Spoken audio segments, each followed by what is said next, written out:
at 7:02 p.m. We could please stand for the pledge. Pledge allegiance To the flag of the United States of America and to the republic for which it stands, one nation, under God, indivisible, with liberty and justice for all. Thank you very much, and welcome to our Committee of the Whole meeting of the Milford Board of Education. It is November 25th, 2024.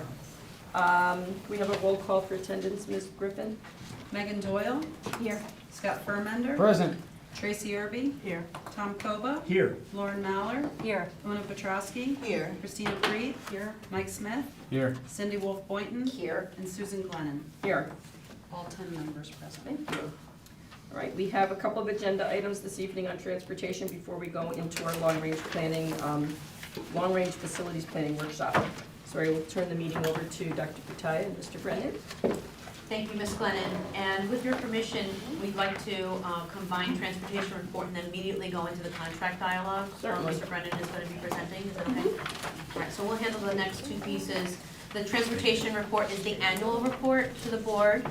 And then we have action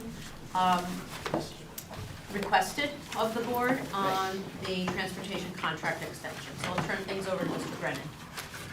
Thank you, Dr. Buttai, Ms. Glennon, members of the board. Tonight I will be presenting our annual transportation report. So transportation is a large part of our daily operation. It goes from riding in the morning to riding at home at night, and it also includes field trips and transportation to athletic events after school. Just a quick point, tonight's presentation is going to be primarily about regular ed transportation, and special ed transportation falls within the PPS department, and that's based on student need. So in our transportation policy, you will see the statement, Milford Public Schools will provide a safe, adequate, efficient, and economical transportation for students in accordance with all federal and state laws and regulations. This is one of our guiding principles when we make decisions about transportation. In this policy, it outlines key elements of different guidelines for our different students throughout the program, throughout our school system. One of these is our guidelines for walking eligibility. If you look at the guidelines right there, at the high school level, students beyond 1.5 miles will be provided with a bus, and students at the middle school and elementary level beyond 1.0 miles, it will be eligible for a bus, unless, of course, there is a hazardous condition. In our ridership, this slide shows the total number of riders for the 24-25 school year, and as you can see, we have a total of 3,694 riders. This also goes a little bit further and breaks it down by level. One of the benefits of our program, as the board has approved, is we have an opt-in program. I think this is a really great program that I'm very happy that we're able to accommodate and continue to utilize on a yearly basis. So this opt-in program allows students who are ineligible for transportation on our buses to apply each year in order to possibly secure a spot on one of our buses. So this is a great program, and you can see that when the students actually apply, they are notified by October 1st at the latest whether or not they're eligible to ride that bus. In order to be eligible in the opt-in program, there must be a few conditions that have to be established. So a seat must be available on the existing bus. That's first and foremost component. The bus can also not deviate from its original route. And the bus will stop, it must stop at a current or existing stop. You cannot be adding a stop to that location. And it just cannot have an adverse effect of cost, timing, or anything like that with the bus run. So as long as it meets all those different criteria, we are able to accommodate those students. This year, we were able to accommodate 71 students in our opt-in program. So we were very happy that we're able to accommodate those students who would otherwise be ineligible for the bus. This next slide shows a little bit further into our fleet. So each day, we have 14 public schools, 3 parochial schools, 4 tech vocational magnet schools, and throughout that, we have 63 buses and vans with 107 bus stops and our bus runs and 976 bus stops. there are some additional amenities that help keep our students safe. So throughout all of our different buses, we have video cameras and we have Zonar swipe badges. The video cameras help supply safety and security on the bus, and the Zonar swipe badges help us with tracking attendance and ridership. In our operation, we have our schedule, as the board is aware. These are the start times for each one of our levels. Having this 40-minute window between each one of those levels allows us to really maximize our bus routes. So by giving us that time, we're able to secure a bus for all 3 levels. So it drops off the students at high school, then to the middle school, then to the elementary school, which allows us not to have to buy or use an additional bus for that day, since we are charged on a daily rate for each bus. This slide here shows the number of bus runs. So it breaks it down by level for the total number of our runs. And this slide here really kind of illustrates that over the years, we have evaluated and analyzed our bus runs to determine the most efficient route and the most efficient routes throughout the district in order to maximize our students utilizing the buses, but also minimize costs. And as you can see over these past several years, even though that number fluctuates slightly, it's pretty steady at that number of bus runs, which allows us to maximize. At times, there can be interruptions in service based on certain delays at arrival and dismissal based on construction that's going out throughout the city. But I think it's really important to mention that our partners in the Milford Police Department, Fire Department, the City Public Works, and also Durham make it a real smooth transition when there are things that come up that could possibly delay a student from either arriving at school or arriving home. So it's really just a team effort, and the most important thing is that when possible, those disruptions are brought to our attention ahead of time, and we can try to navigate around there accordingly. Next, we're going to transition to our current costs. So this slide gives you the cost per buses over the last 4 years. At our current cost per bus, it's $60,785, and that's for one bus throughout the year. And this is we're talking about our Tier 2 buses, those large 71-passenger buses.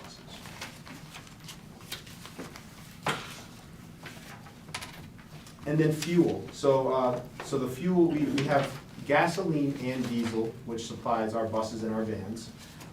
This is purchased through various consortiums, but what we do is we fill up the bus. The bus has, Durham has a tank at their station, at their headquarters there, where they're filling up the larger buses. The other buses are filled up at Public Works. One of the things that is very important to mention here is that we are reimbursed for the first dollar of every gasoline gallon that they use. So it's an added benefit, and it's a very rare benefit that we actually enjoy the benefit of, but Durham reimburses us $1 per every gallon that they use. And then just finally, the ongoing partnership with Durham. So we've had an excellent relationship with Durham over the years. They give us personalized customer service. As many of you may know, Neil Martino is currently their general manager. You may have met him at previous board meetings. Neil is a manager that really goes above and beyond to make sure that we are experiencing the service that we deserve and our students deserve. And he's the type of manager that, whether it's day, night, weekend, whatever it may be, he's somebody that will always answer that phone and help problem solve whatever situation arises. So I just wanted to make mention of that. That ongoing partnership that we've had thus far has been really strong. This time, I'm happy to take any questions you may have about the transportation. Questions from board members? Ms. Boynton? I'm just curious, with the number of riders, what causes the huge difference between elementary and middle and high? Which, Is it just the number of schools? Number of riders? Yes. 24, 25? It's just the number of schools that they have to go to, or? Yeah, it could be a fluctuation in years. So, for instance, the number of students that may choose to ride are students that aren't electing, where they're actually located for that time. So if more students happen to be closer in proximity within those mile and a half guidelines, then that ridership may drop. But if, as those students may graduate and other students may move to further away locations from that threshold, that would cause the change in variation of number of riders. It's just interesting how high and middle are so There's similar. also middle school has, middle and elementary are eligible to get a bus at a lower threshold, so that would increase ridership as well. It's a mile, right? A mile for Yes, middle 1 and mile for elementary, the- mile and a half for high school. And there's more elementary kids, so. Okay. Thank you. Yeah, But it's it's- just all proximity to where that threshold becomes with the school. And so it's the same, it's a mile for both middle and elementary? Correct, correct. But this is the number of eligible riders, right? Correct, not the So it's number not that, those actually riding, it's the number of Right. eligible riders. we save those spots, and, you know, there could be a student that's eligible but is dropped off at You school. might want to notate that going forward. Sure. Okay, oh, so this is eligible versus who actually is Yes. on them? Yes. Other questions from board members? Ms. Doral? Thank you. The three parochial schools are St. Mary's, Laurelton. And so you have a Bahrain Christian Academy? Okay. And so those are just students who live in Milford who go to those schools? Correct, yes. And just for clarification purposes, the VOTEC and the AG and our Milford students who go to, say, Fairchild Wheeler, they're only students who live in Milford who go to those schools? Yeah, so our four there are Platt, Aqua, ECA, and the Trumbull Boag, yes. Okay. And then, random, is there still an after middle school bus? A late bus, yes. Okay. Thank you. For middle school, there's a little For middle bus. school, yes. When activity, other questions? When activities run, it doesn't run 5 days a week. In the middle school's plan, their after-school activities around those bus routes, we work very closely with them. I was behind a bus the other day at like 6 PM. I was like, that must be the middle school bus. They were all well behaved, right? Yes. I couldn't tell, it was too dark to see that. Yes. Can you talk a little bit about the $1 per gallon that they're paying first? I know you mentioned it's very unusual. Do we know of anybody else in the entire state who has something like that? So, yes, so there are a few that have that, but I would just want to reemphasize, it is a very rare benefit. Although it's not unique, I would say rare would be a very word, the word that I really want to emphasize there. Okay. And then there's different parameters like that. Maybe some districts may have, after a certain threshold of a number of gallons, but the $1 per gallon reimbursement is a very rare and unique benefit, which we benefit greatly from. And do you know how long we've had that benefit? I believe since the initial part of our contract back in 2005. Okay, that's a nice benefit for a long time. Yes, yes. Okay, thank you. Other questions? Ms. Mahler? On the fuel cost questions, we're paying, I just lost the bubble a little bit as you were explaining what gets fueled up where. Yes. And whose costs we're paying. So we're paying a per gallon cost at the city facilities, we're paying a per gallon diesel cost at Durham's own facilities. And was there something else, and where do those costs come from? Yes, so those come from our general operating budget, so we do pay. I'm sorry, where are they set from? From where are they set? Consortium. Oh, so some are from consortium, so the Public Works Yard is where they would fill up their vans, the smaller buses or the vans. And that's based on gasoline, and that is, we're with the city on that. So if they lock in at a certain rate, then we would be locked in at that rate as well, and we would reimburse the city for use of that fuel. If they are floating with the market because it's not advantageous to lock in a price right now, then we would also be floating with that same price. Okay, so we're floating right now with a potential idea of going back to a locked-in at some point. Is that what Yes, the and that's plan is? really Okay. on the city side that would determine whether or not for that gasoline that they would lock in or not. Okay. So we have certain input on that, but really it's the city side that would lock in or not on that. And then at the Durham's Bus Yard, which is on Plains Road, down by Ratton Drive down there, so they have actual fuel containers at their plant, which they installed when they built that new facility. So anything that's filled up from there, and we currently use East River, so that would be fueled and dropped off at that site. Anything that is dropped off to there, we would pay the cost of it, and then we would bill Durham directly for that first dollar per gallon for how many ever gallons we drop off there. Okay, thank you. You're welcome. Other questions? Mr. Kova? Just had a technical type question. The badges, are they coded to a specific bus that the students ride? Like those Zona Yeah, Swing yeah, badges? yeah, Yes, okay. so, yeah, so like. So they can only get on their bus? Yes. Okay. You can't leave it here. I have a question about, so you talked about construction and sometimes there's delays. Is the only way now for a family to be notified of a delay via email? An email goes out, or, I know at one point there was an app, but I'm not sure that that's really being used anymore. Yeah, so there are app notifications, the Bus Tracker app. What that does is it allows parents to have an idea of where their students are in relation to a map. And it shows them if there are delays there, so they can see, oh, the bus is stopped at X street right now.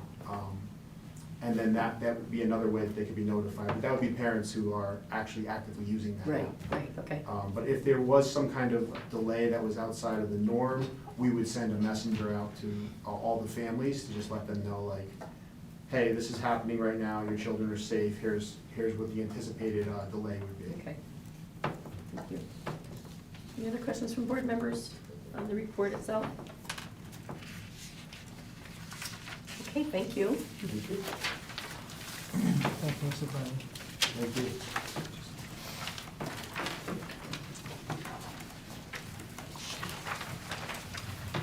Okay, so at this time, we'd like to move over into a next step in our transportation discussion. So over the years, and in this previous transportation report, we have constantly emphasized the great relationship that we've had with Durham and how we receive excellent service. Tonight, I wanted to highlight the elements of a potential contract extension with Durham. So in your package, you will find administration's recommendation regarding extending the contract with Durham School Services, a summary of a 5-year contract extension, and a letter directly from Durham School Services. In addition to reviewing this information, I also want to provide with some additional research that administration has collected in regards to the current cost of operating a fleet of buses and vans. So as a quick review, and as mentioned in our previous transportation report, we have been with Durham since 2005. The contract was initially for 5 years, and then throughout the terms of these different extensions, we have extended our contract with them for 5 times. And that final year of this 5th contract extension expires this summer. So over the years, they have offered us very competitive rates. As a matter of fact, our last locked-in contract occurred right at the onset of COVID. So we locked in at a very advantageous time, and it happened to be a very fortunate one for Milton Public Schools. Because when we locked in at that time, we ended up with one of the lowest rates throughout Connecticut over these past 3 years throughout COVID and beyond. And I would even call those rates artificially low, based on some of the recent experiences that we're seeing with other contract extensions and the cost it is to maintain a fleet. So our daily rate per bus right now for the 2024-2025 school year is $335.83. As a result of this artificially locked-in low rate and the increasing cost to maintain a fleet of buses, driver shortage, as well as the increasing cost of labor, we have been anticipating a significant increase in this upcoming contract.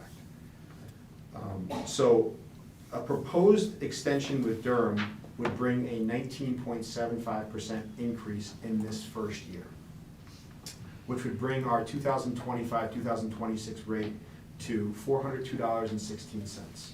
So that first year, we would experience that 19.75% increase. Another element of this is that in each one of the successive years after that first year would be locked in at a steady 4% increase, which is a very reasonable increase from year after year. And when you take into consideration some of the sharp increases to repair, maintain, and replace equipment just in general, we believe that a 4% lock-in for those subsequent 4 years is a prudent measure. So even after, so taking all that into consideration, even after experiencing a 19.75% increase in this first year, in the year 25-26, our rates, our daily locked-in rate would still be below average for other districts throughout Connecticut. It's below the average for all the districts in Connecticut that have given us this information. In addition to this, there's some other highlights in the contract that I wanted to potentially explain. So Milford will continue to experience that rare benefit of receiving that $1 per gallon back. That would remain in our contract. And as we mentioned, that is a very rare benefit that very few districts offer. And I would be pressed to think that that's something that a company would be willing to offer out. Durham will also install and maintain stop arm cameras on all of their buses. Durham will continue providing the Zonar GPS tracking, the Lytics Drive Cam coaching tool. They're also planning on transitioning from a software called BusZone, and also a new routing software called Traversa. These are both added benefits to the contract. Without going into detail of these specific apps, these are added benefits. It wouldn't be a lesser product than what we're seeing. Durham will also maintain a fleet age of 12 years or less, and will continue to assume the responsibility for purchase, maintenance, repair, and replacement of all vehicles, including cameras on the buses. So based on this information, it is our strong belief that it is advantageous for Milford Public Schools to extend the contract with Durham. At this time, I am happy to answer any questions or provide any further insights that you may have. Ms. Petrosky?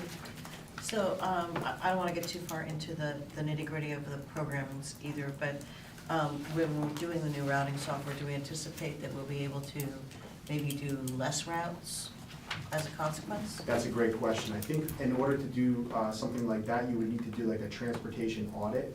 So typically what has happened, and when we engaged in less routes in the past, I believe it was the 2013-2014 school year, we had an external company come in and examine those routes.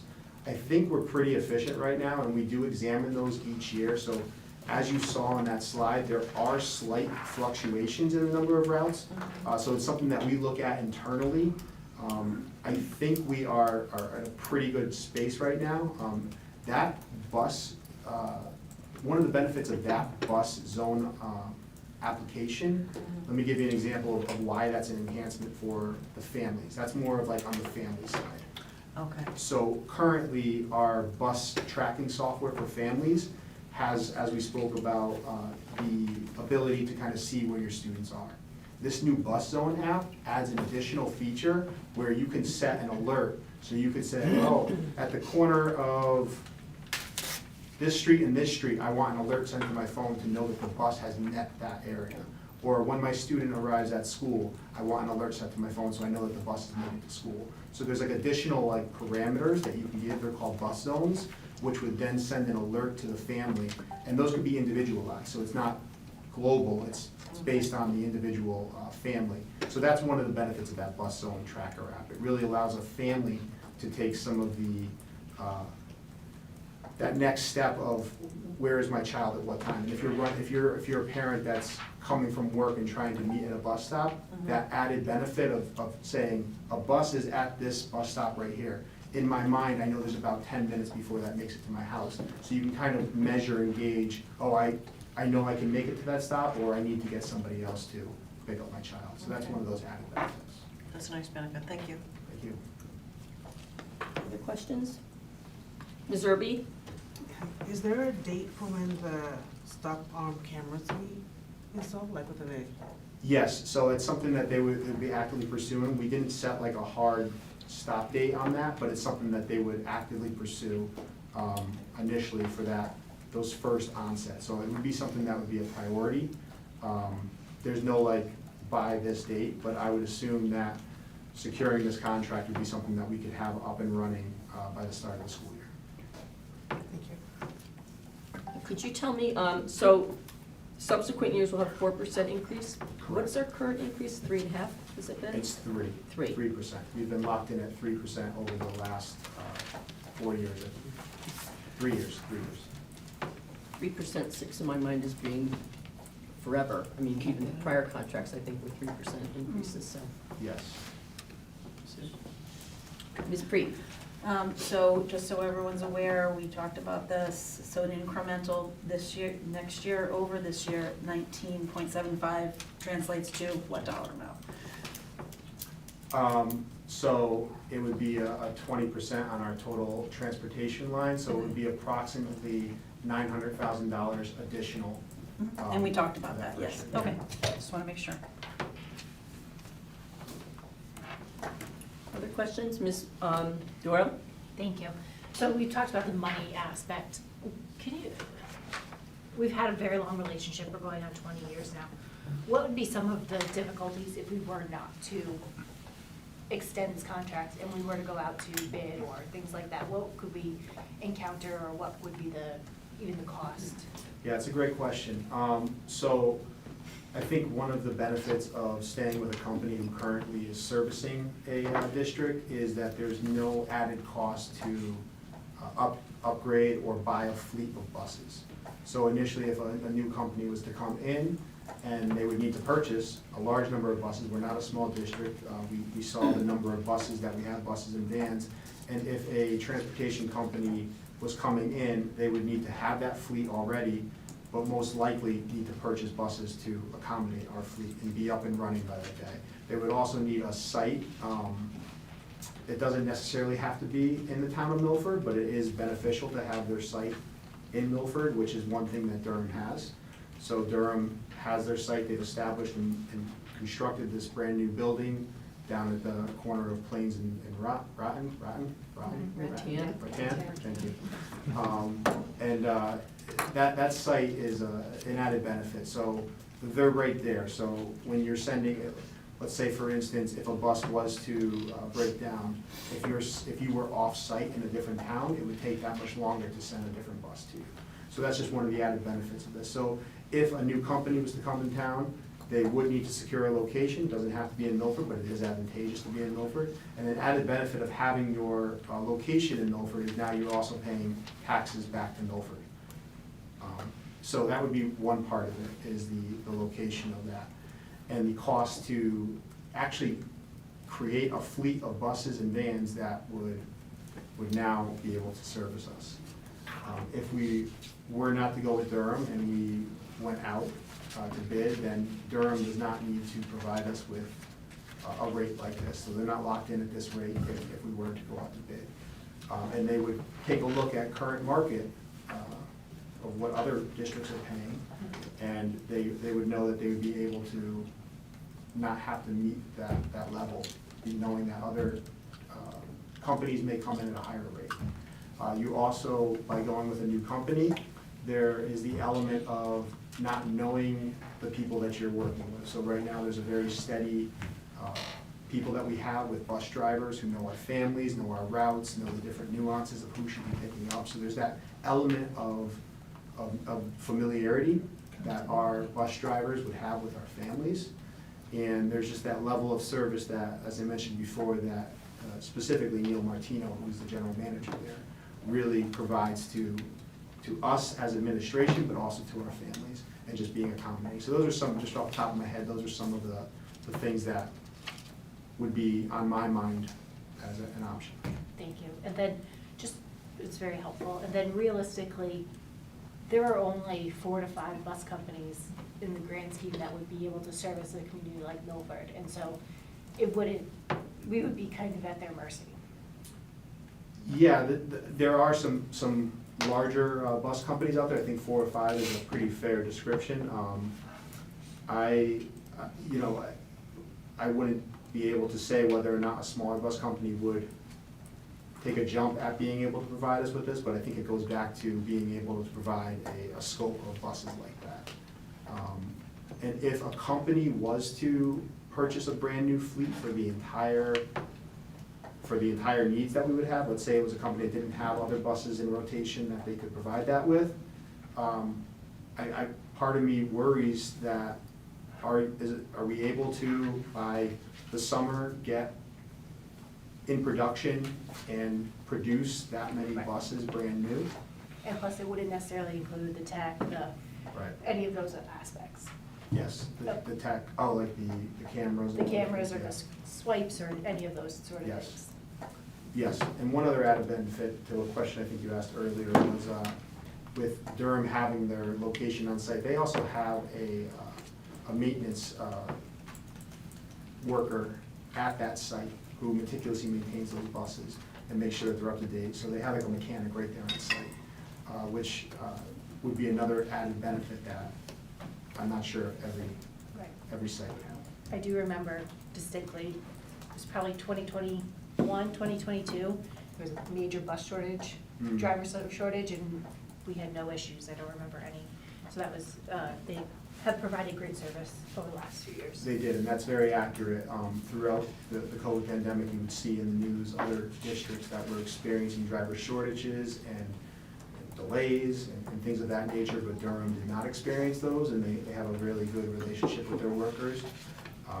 Neil, like I was mentioning, Mr. Martino, he runs a nice an operation there and is able to provide us what we need while also making sure that our students are getting the service they deserve. Great, thank you. Thank you. I've seen in the media lately several instances of issues with bus drivers, leaving kids on a bus, things like that. And to my recollection, I don't remember any of that here in Milford with Durham, under Durham's reign.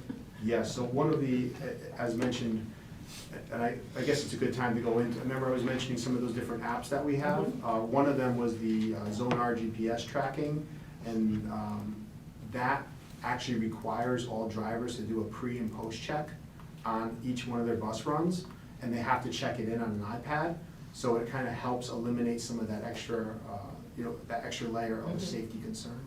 So that's something that Durham is mandating, that you need to do a pre and post check run and actually check it off and sign on it, and they have cameras on the buses and they can verify that this is actually occurring. So that's one of those apps that I was rattling off at the beginning there. That was one that they have. Ms. Muller? So, in looking at this and thinking about it, and I've had a similar question that Ms. Preet asked already about what is this actually going to translate to in terms of dollars, because we know that's coming up and that's obviously the big thing that we have to deal with here as a board. So I think it's safe to say, yes, Durham's been a great partner, yes, Durham's been safe, yes, our families are familiar with the apps that track their kids' badges, with the apps that track the buses and the routes, and the improvements to those sound great, neat, we have cameras, we have all the safety features.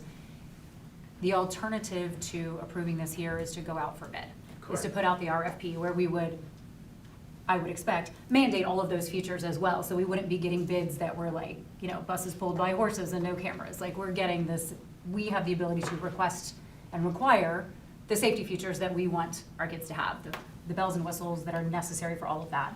Correct. In my mind, the distinction that is important to highlight and that it comes down to for me is to look at this cost and to look at the known versus the unknown. And if we do go out for the bid, if we were to go out for an RFP, it's worth highlighting, I think, the fact that, as you said, Durham could come back and bid, but at that point, it becomes anybody can participate. Anyone can choose to put forward a proposal, any other bus company. They're not the only company with cameras, they're not the only company with safety arms, all of that. They're not the only company with badge trackers, sure. But when you start looking at what the market is averaging out to be right now for the cost and the prices of all of these different features and all of these different requirements, we are not going to, we wouldn't expect that we would get a bid like this within that grouping, even if it was from Durham itself. So it's actually, in my mind, more of a cost-effective, responsible decision to grab the bird we have in our hands here that is still below average for the state, rather than take a chance, as we would expect to in any, you talked about this, in any business setting, for those of us who spend time in that world, where of course you go out to bid, because that's how you get the best price. But in this case, it's actually a unique situation where what we have here, we would expect, and it is reasonable to expect, would be lower.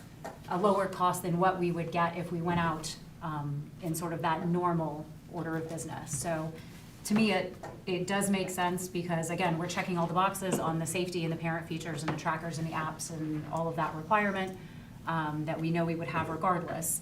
But we are taking advantage of a unique situation that we have with this relationship to grab a cost that we know that sounds very high, but is still below average and is still less than we would expect if we were to go out for bid. So it feels a little bit outside regular working order as these things work, but it actually, to me, is a much smarter, fiscally responsible approach to this than the alternative. So thank you for the work that you've put into it and working with Durham to get us to this place. Sounds like a big old bill, but I think it's definitely better than what we would be faced with otherwise. Other questions or comments? Ms. Petrosky? Yeah, I just wanted to piggyback on that. I think I align with your thinking completely on this. I think $900,000, you hear the number and you just want to cringe, but it would almost be irresponsible to put it out to RFP at this point.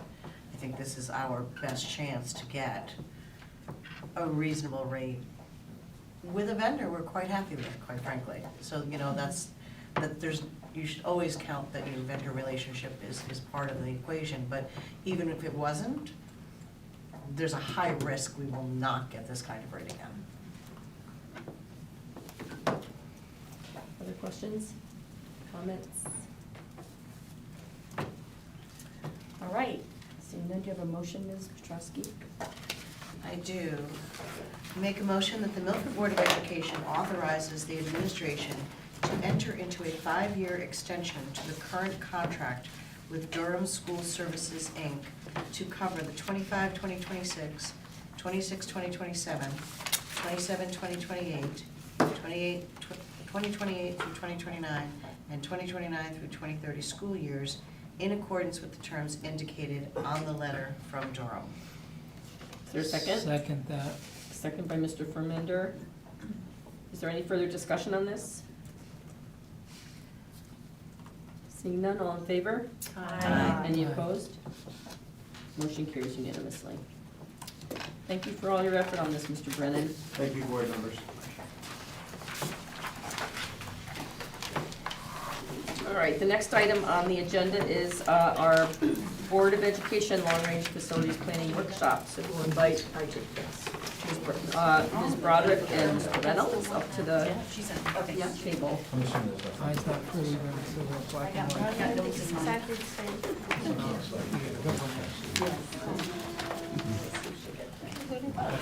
Yeah, my Other tab. I wanted to get her done. Oh, we're done?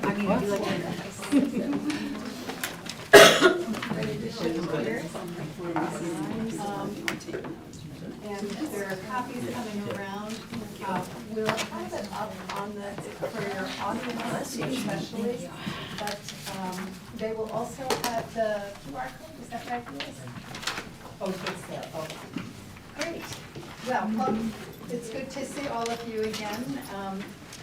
We have really enjoyed many conversations and then learning the perspectives of quite a number of Milford residents and all. And we're delighted, especially with the survey results, the number of people who participated, which was just terrific.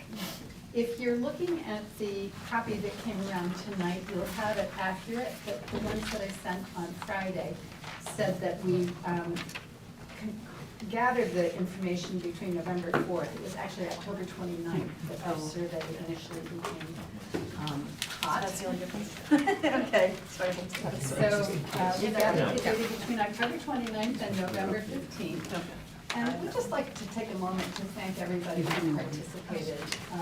It was, again, a terrific response to the survey, and we had some incredibly rich conversations with constituents. I also want to especially thank Pam for getting the word out and ensuring that everybody knew that there was the opportunity to participate in the study. Those efforts meant that we heard from 1,189 people, which is pretty significant, I think. We brought neutrality to the process and let the people take the conversation wherever they wanted to take it, guided by the questions that you selected the last time we gathered. And we have a ton of data to share, and we're going to try to balance boring you out of your minds and with making sure that your community also hears the results of what we gathered. So we'll try to move through it quickly, but if we're not going quickly enough, please encourage, yes, throw something. And if we're going too quickly, please slow us down. So, did you want to add anything? Maybe. I would like to add my thanks to all of the participants.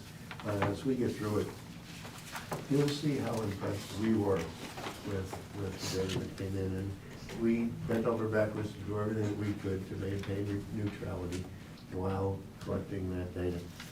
I would just suggest you consider remembering where we started.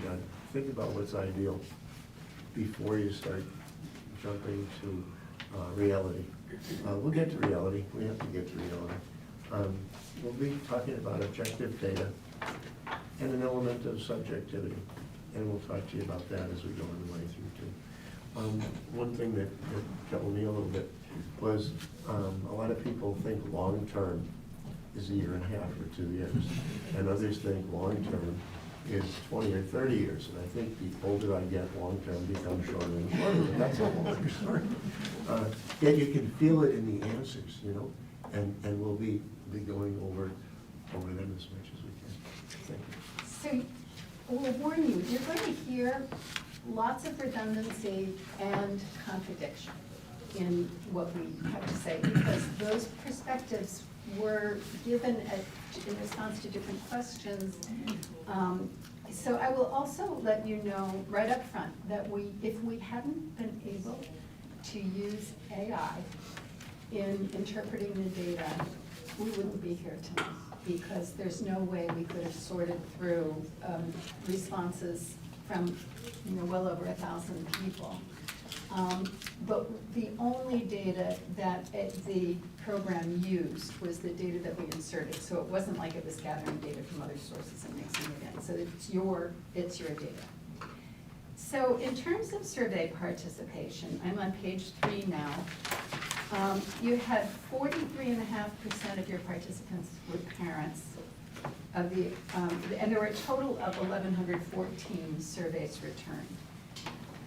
There were 210 veteran teachers, and if you add the newer teachers, you came up with 18.2% of teacher responses. Students made up 12.3% of the participation. Community members were 8%. And then other we had some non-certified and a handful of seniors, and then district administrators and some retirees. And then you'll see the bottom figure in that chart is 1401, which is because many people identify themselves under multiple categories. Okay, everybody clear about that? See, and then you see the graphic of that at the bottom. In terms of focus groups and interviews, we talked with a total of 75 individuals. That included 27 teachers. And next was the non-instructional staff. We had 9 of those. Next was, let's see, parents. There were 16 parents. And then 7 elected officials total, 5 community members, 6 MPS administrators in MASSA. Okay? It gives you a sense of what your data sources were. We did end up adding a couple of sections, a couple of focus groups.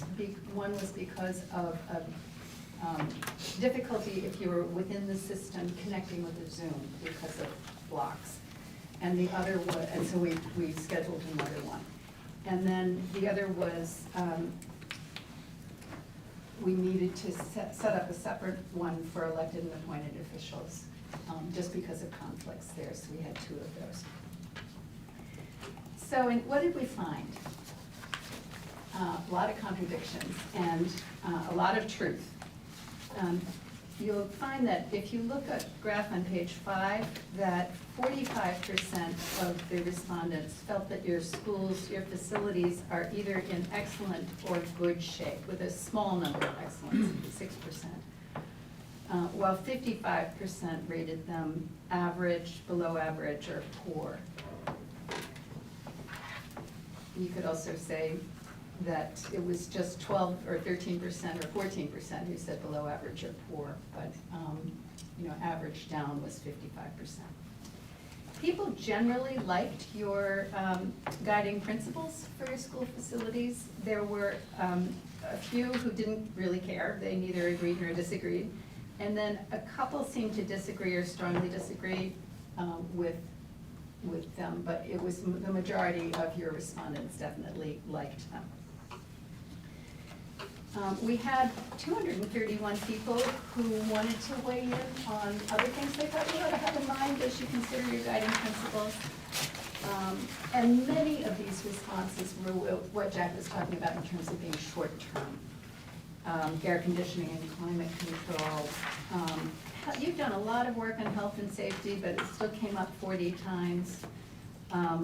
And equity and access and parity were really mentioned a lot in our conversations, and there were 25 people in the survey who responded to that in particular on this question.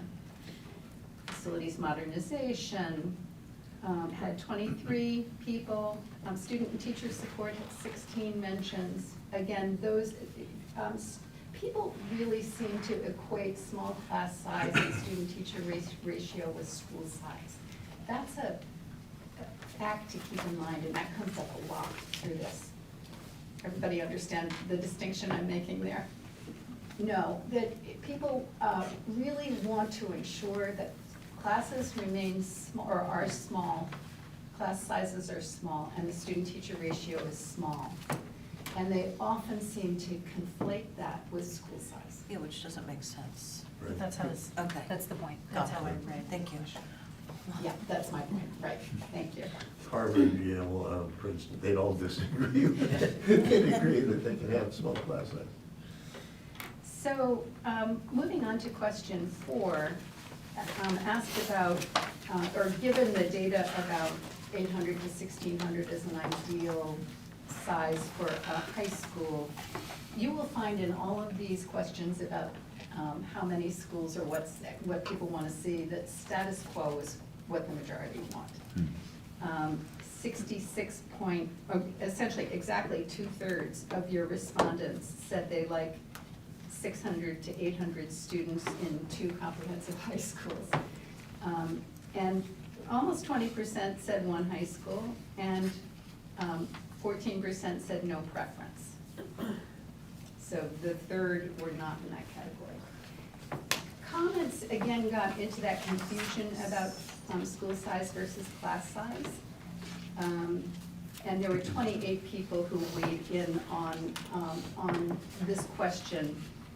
You were asked at the bottom, other, or any other thoughts about it, and 28 people had thoughts. Can I ask a question? Sure. In terms of the number and the mentions, so number equals 28. So is that 28 people commented or 28 comments were made? Like, so if somebody, an individual person could have made more than 1 comment? No, usually would just be in that one box. Okay, so did you segregate out, what if they said made in the one box, brought up several points? That would all, So that would be part of the number of comments? yeah. I didn't take the time to add up the mentions versus the number that you have listed, so it 28 seems to be. boxes. Right. Well, So it was 28 individuals. 28 people responded would to- make in made that box. comments, right, Right, okay. right. And they generally were asking for better class sizes and student-teacher ratios, and there was also a strong desire to improve the infrastructure. Okay, moving on, are we going at an okay pace? Middle schools. So there were about almost 40.5% who said either 1,100 student, one middle school, or two middle schools at 500 to 600. But exactly 50% in the survey said maintain 3. And then 9.5% said they didn't really care. So there were 19 people who added to that, and again, it was adequate, well, the things that came out were adequate space for sports and extracurricular. And people felt that smaller schools and improved facilities should be the focus. I don't think I need to go into any more detail on that. Okay. Question 6 was about the elementary level, and again, you had the majority, well, it's not the majority who said maintain 8 schools, but it's the largest number, it's 44% said maintain the 8 schools. 6% said 400 to 500 student schools would be okay, and 21% said 300 to 400, so those two combined are about 27% of your responses. And then others wanted either small schools or had no preference, smaller so that you had more than 8. Okay. Interesting there, though, so I didn't get out my enrollment sheet, but 300 to 400 is typically what we've had, I think. It's like Matthew said. Probably range from 173 to 382. Well, I know that, but I think the 173 is the anomaly. I mean, that's Right. banking, so. Right. So there were 34 reactions to that, and again, it was a lot about keeping class sizes small, and then having even distribution. This is a concept that hadn't come across before. It was wanting to see even distribution across schools. And I think that gets at the parity question too, wanting to ensure the schools were the right size to service the students appropriately. So balanced school sizes, better infrastructure and facilities. There was some voice for new centralized schools, which is in conflict with status quo, and neighborhood schools. So you definitely picked up some of those conflicts reading through these. And they supported specialized learning spaces and saw consolidation as a solution for high schools. So that's kind of a general question, even though this was in response to the elementary. Preschool programs, on page 13. 62% wanted the schools dispersed across the district. About 30% felt that they should be housed in one central location, and others had just different thoughts, 8%. So again, it was 62% want one in every elementary school. That's not how I read that. I'm sorry. I think this is something we really need to talk about, because the current practice is not every elementary school. The current practice is 4 elementary schools. So preschool should be dispersed in different areas of the district. Current practice would be not one location, but not every school either. So this is the one question that I found a little confusing in terms of some of the qualifiers that were used, because the reality, the way I read the data, was that there was only 40 people that said that we should have a preschool in every elementary school. And so in every elementary school is probably the wrong header. It would be the current practice, because the question was about current practice. And it was 62% who liked current practice. Okay. So that number 1 should say, on the comments, should say Yeah. preschool in I think probably some of those responses did say it every Every, but elementary it's not, school. to me, it's not an overwhelming support to have one in every school at this point. But the 62% is what was overwhelming. I Right, mean, but that's Right. current practice in 4 buildings, not every building. So I Right. think, my concern is that there could be some misconstruing of the verbiage as people, if someone's skimming through this and they're not really looking closely at the data and the numbers. So that's why I That's- bring it up. That's fair enough. In different areas of the district is what is listed above.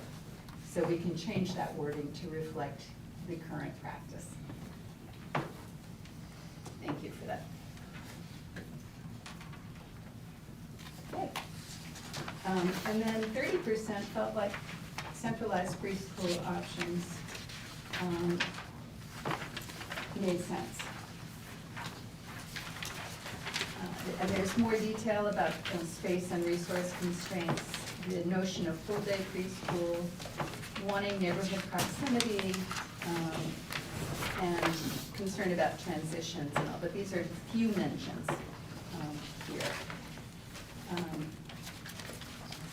Can I ask one more question about just the format? So under, where you have summary of perspectives, Right, so is that a summary of the comments, Yes. perspectives, or the whole question? the comments. Okay.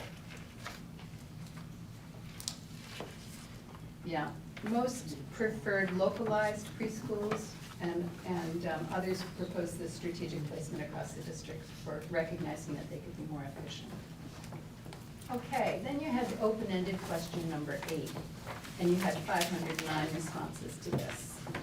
Communities' needs for school space during non-school hours. 144 felt after-school programs and childcare were most important. 100 talked about extracurricular activities. 88 mentioned community events and meetings. 35 talked about use of gyms, auditoriums, fields, et cetera. 30 talked about adult ed and continuing ed. And then you get into smaller numbers, safe spaces and socialization, specialized community service. There's concern about maintenance and facilities.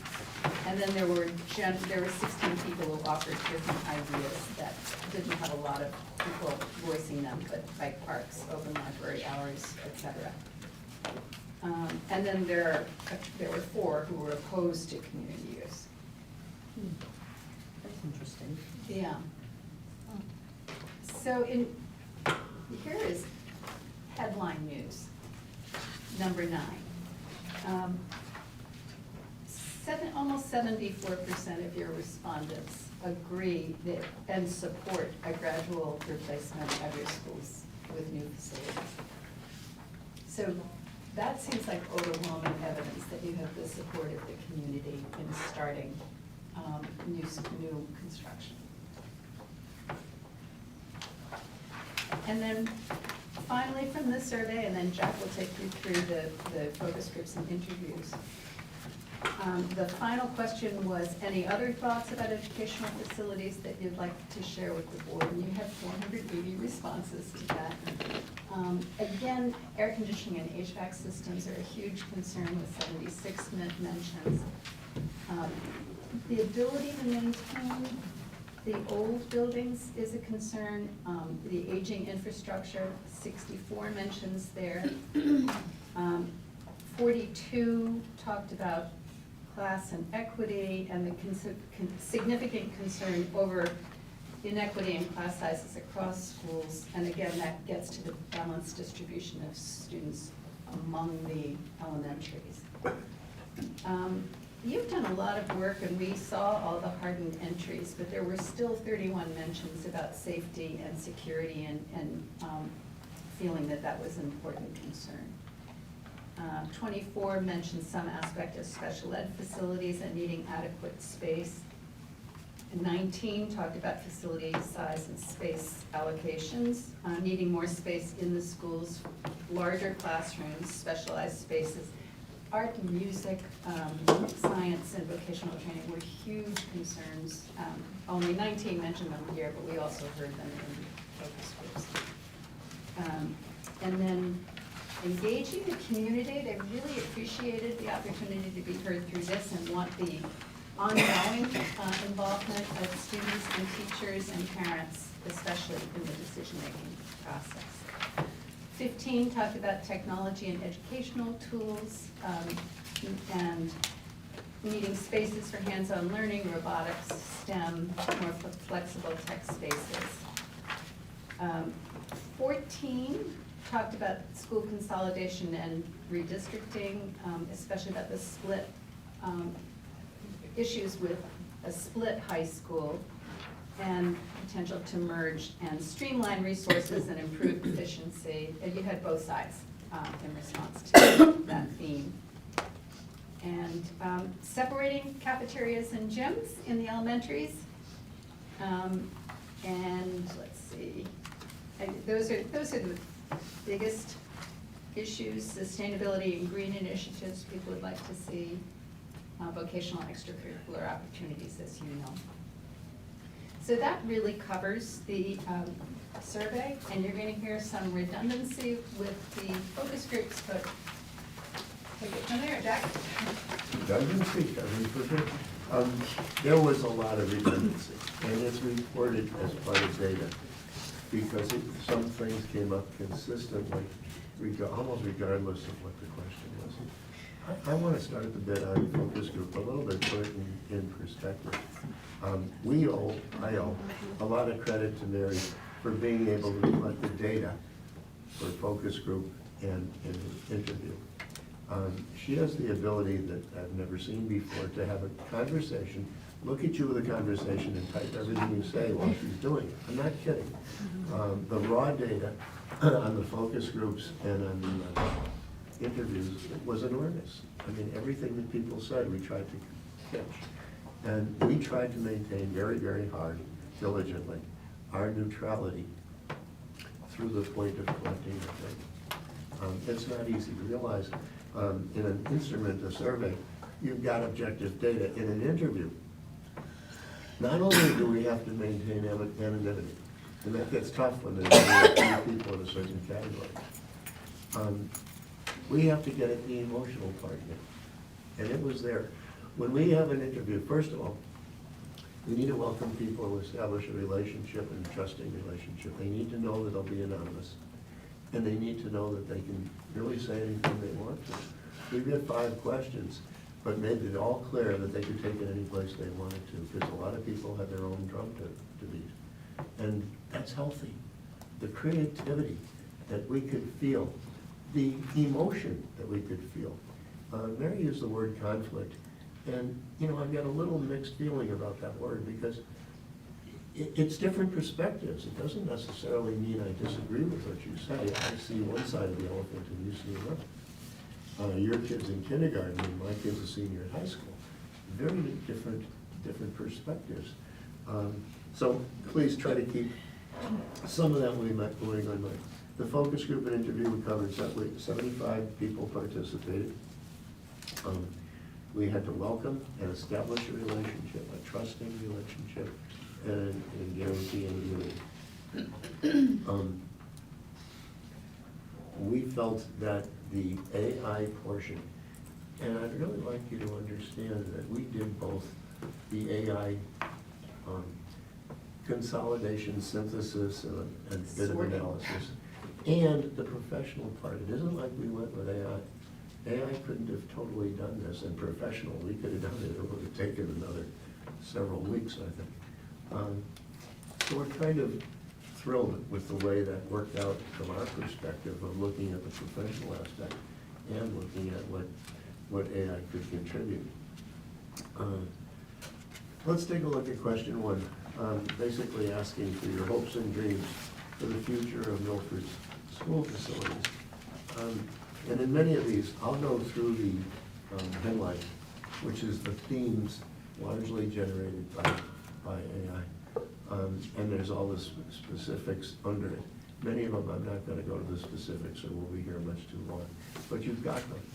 The first, and the categories, the themes, were put together by the number of mentions. We went back to see how did AI do that, where did the categories come from. The first one, modernization and state-of-the-art facilities.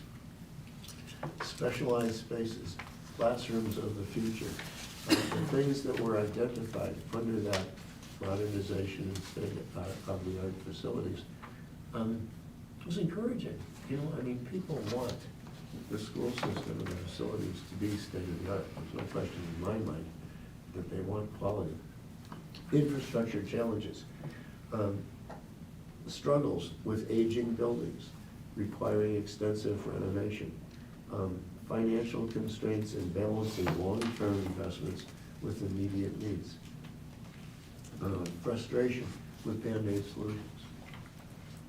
There's some important messages mixed right in there, and you can interpret it in two different directions, but they're all there. Equity and accessibility, I think we've come to the conclusion that parity is a better word than equity for meaning, because they really mean the parity in the schools. Are the 8 schools equal in the resources and the ability and the options available to kids? Equitable distribution of resources and facilities across schools. Again, concerns about disparities in enrollment and scheduling and space allocation. They really want the facilities to serve all students' needs. Consolidation versus neighborhood schools, that's an ongoing theme. They're on all of it. Consolidation, meaning 2 schools close and there's a new school, or some sort of a redistricting that consolidates the numbers, as opposed to maintaining 8 or more, or whatever number of neighborhood schools as you have now.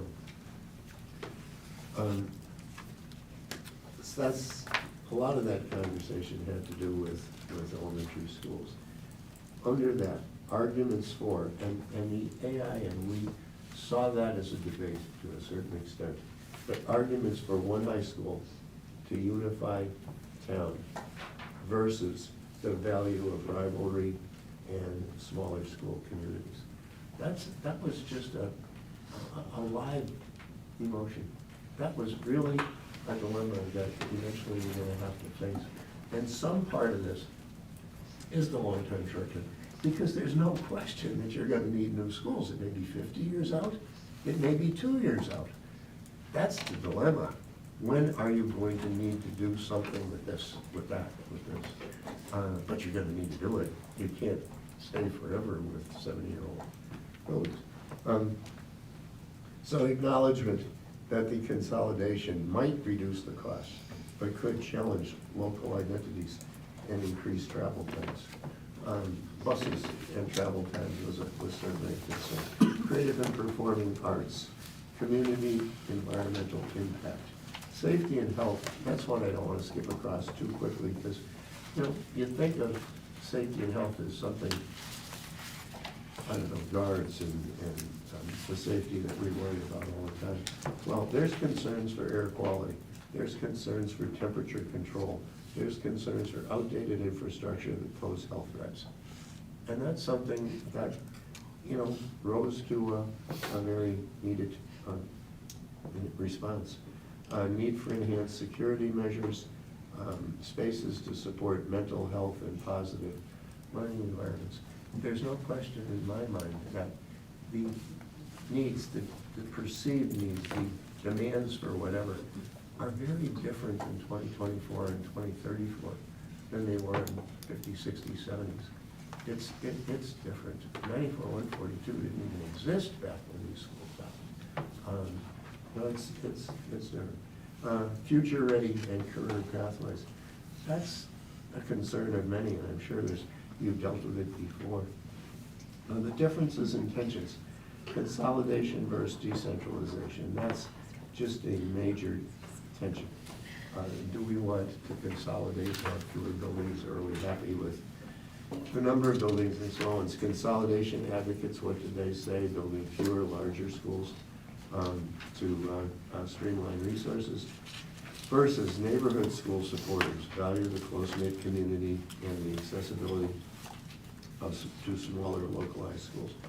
As Mary said, it seems like the size of the school is important. You want the principal to know your kid, you want people there to know your kid. But you also want equal opportunity, want them to be able to have the increased resources that are available. And that was kind of the dilemma. Do you want that small facility that might mean to use smaller class size, but doesn't have to?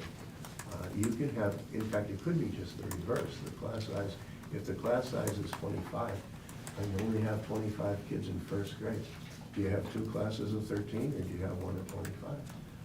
Suppose there's 30, do you have 2 of 15?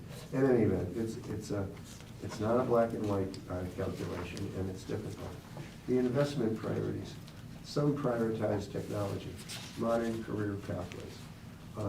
Most people prioritize technology. They see that the trend line is going in one direction, and I don't know if you see some of the same television I do, but it seems to me that there's a whole lot of conversations going on about what is AI going to do? What is it doing in school? They had one a language arts specialist on the other day that said she was very opposed to it. It was books, it was books, it was books, until she got into it. And she's now written games for AI that the kids can play games on who's the killer, who's the this, who's the mystery, and it's all about reading. It's all about writing. So it's evolving, and I guess I kind of think when it comes to technology, it doesn't reverse. It'll go on, and either it'll be misused or it'll be used well. I think it's our problem to make sure that we have the facilities and the resources to use it well, or else the kids will be using it not well. The word debate is in there under investment. And again, there's relatively little debate. I'll say something about that in a minute. But it's funds to renovate old buildings versus constructing new ones. That's a dilemma. We've heard some evidence, and I have to be careful how I say this, because of anonymity. But some evidence that some of the old equipment is better than the new equipment, but you can't get parts for it. They're not available. They don't make them anymore. That just adds to the dilemma. Do you stick with the old and you can't fix it? You can't replace pieces?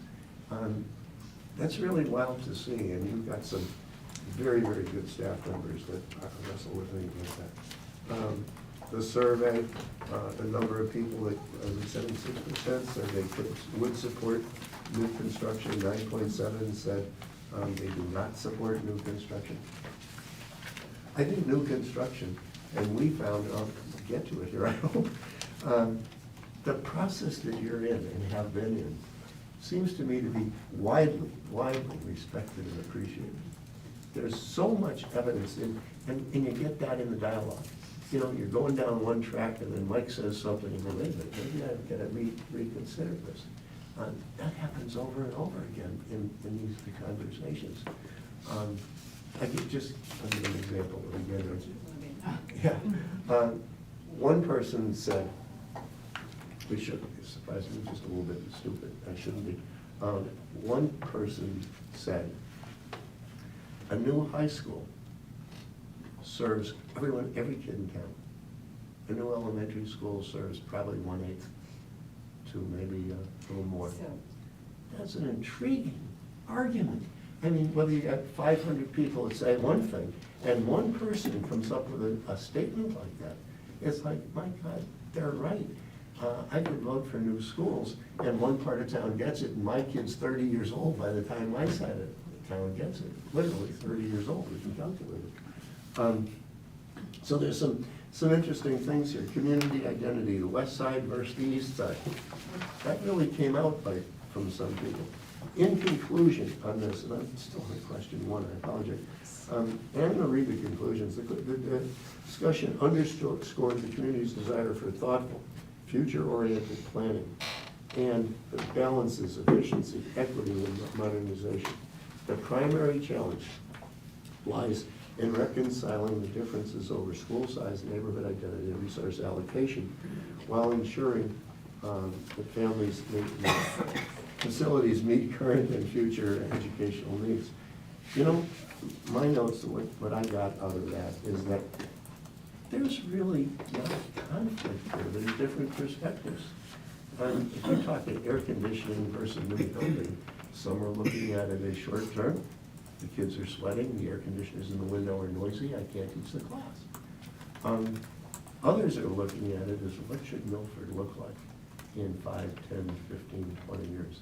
What do we want the town to be like too? So was there an understanding that we have to spend money, whether it's renovating our buildings, keeping them, maintaining them or building new buildings? Absolutely. So there was not dissension on spending the money in There general? certainly It was wasn't. just- There. In fact, I think it was surprising where some of those answers came from, and that, again, I have to be careful about. But I think a whole lot of people feel like if it's done well, if they have the input, if they continue to have these conversations, they back spending money.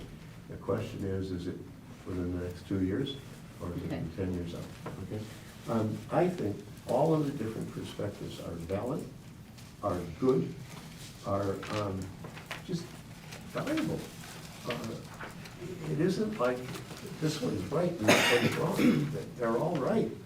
They know you gotta do something about middle, they know you gotta do something about elementary, and they know we gotta do something sometime about high. So a person might come out looking like they're in one camp. It doesn't mean they're opposed to the other camp. They may say, wait a second, this needs to be a quick priority. Question number 2. What do you think should be the top priorities in the development of a long-range facilities plan, e.g. new buildings, renovations, technology upgrades, renovation versus new construction? It's not black and white. You need both. Arguments for renovation, many participants emphasized upgrading existing facilities rather than starting from scratch. Arguments for new construction, others argue for new construction to address fundamental issues that renovation cannot touch, such as lack of equitable space, insufficient HVAC systems, inadequate structural integrity, equity among schools, disparities versus parity. A lot about parity. And obviously, the more buildings you have, the more difficult it is to get parity. If one school has 2 gyms and the other school only has 1 gym, and they mention the wonders in Florida, and others are science on a cart, they see on many saw a lack of parity. Impact of physical environment on learning. We could look to the research on that, but it's not quite ambiguous, but it's there. There is an impact. When you can't charge your Chromebooks. That stood out to me. I was like, I had never thought about that. We hadn't either.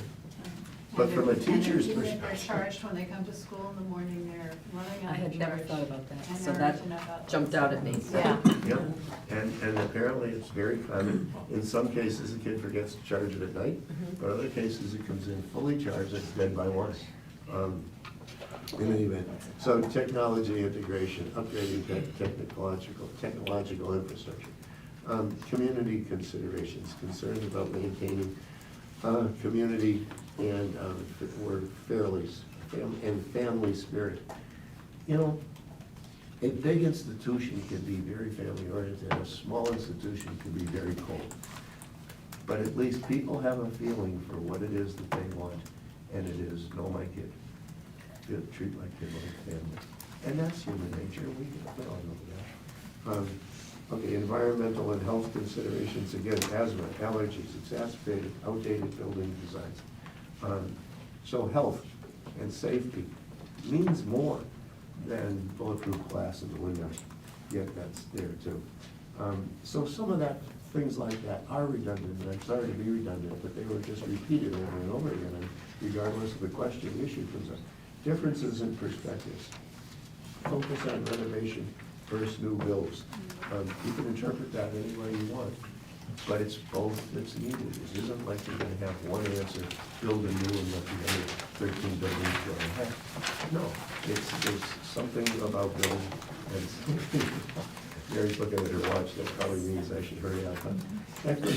Equity versus excellence. Balancing equitable opportunities. Short-term versus long-term goals. That one is devastating. If the comments are 3 years, 4 years out, that's not a long-term plan. You need to put this thing into the perspective of at least 10 years, maybe 15 or 20, because it's going to take 70 if you want to replace each of the 14 buildings. So you need to do something. Short-term, long-term goals.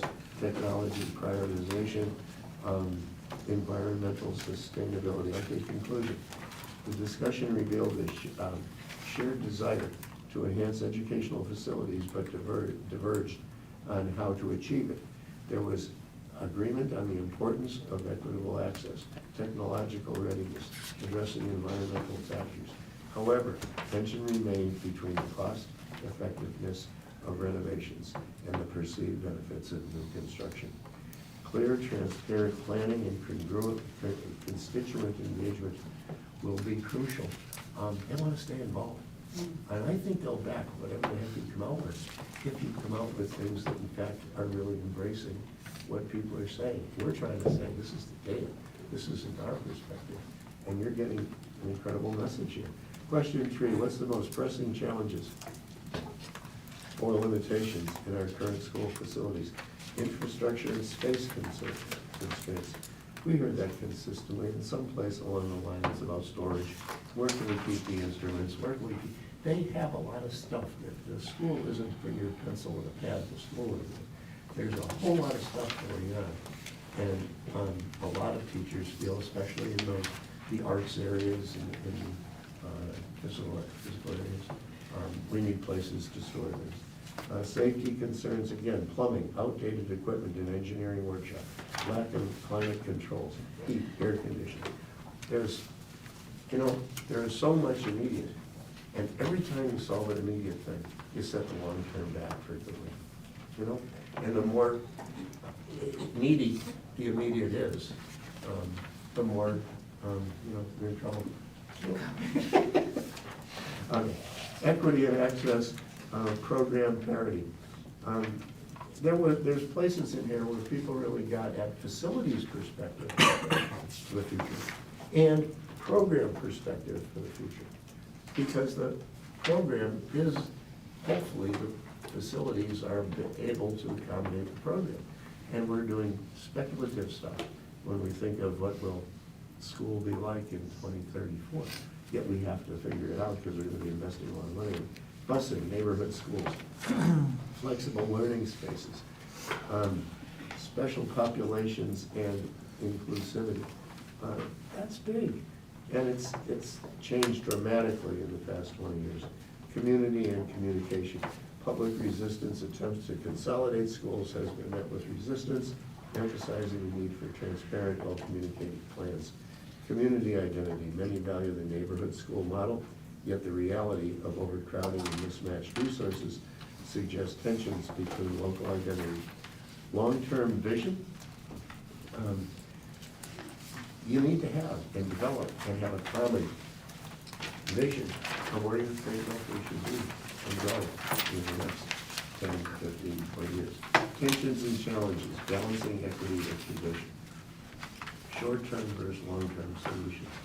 You may have seen me mention it before. I feel I am being redundant, but it comes up question after question about balancing equity with tradition and short-term versus long-term solutions. Let's see. This analysis underscores the need for a strategic approach that balances immediate safety and equity concerns with long-term investments in community-focused, flexible, and sustainable education spaces. Question 4, there's 2 to go. If schools were to be consolidated, should priority address the elementary, middle, or high? Yes.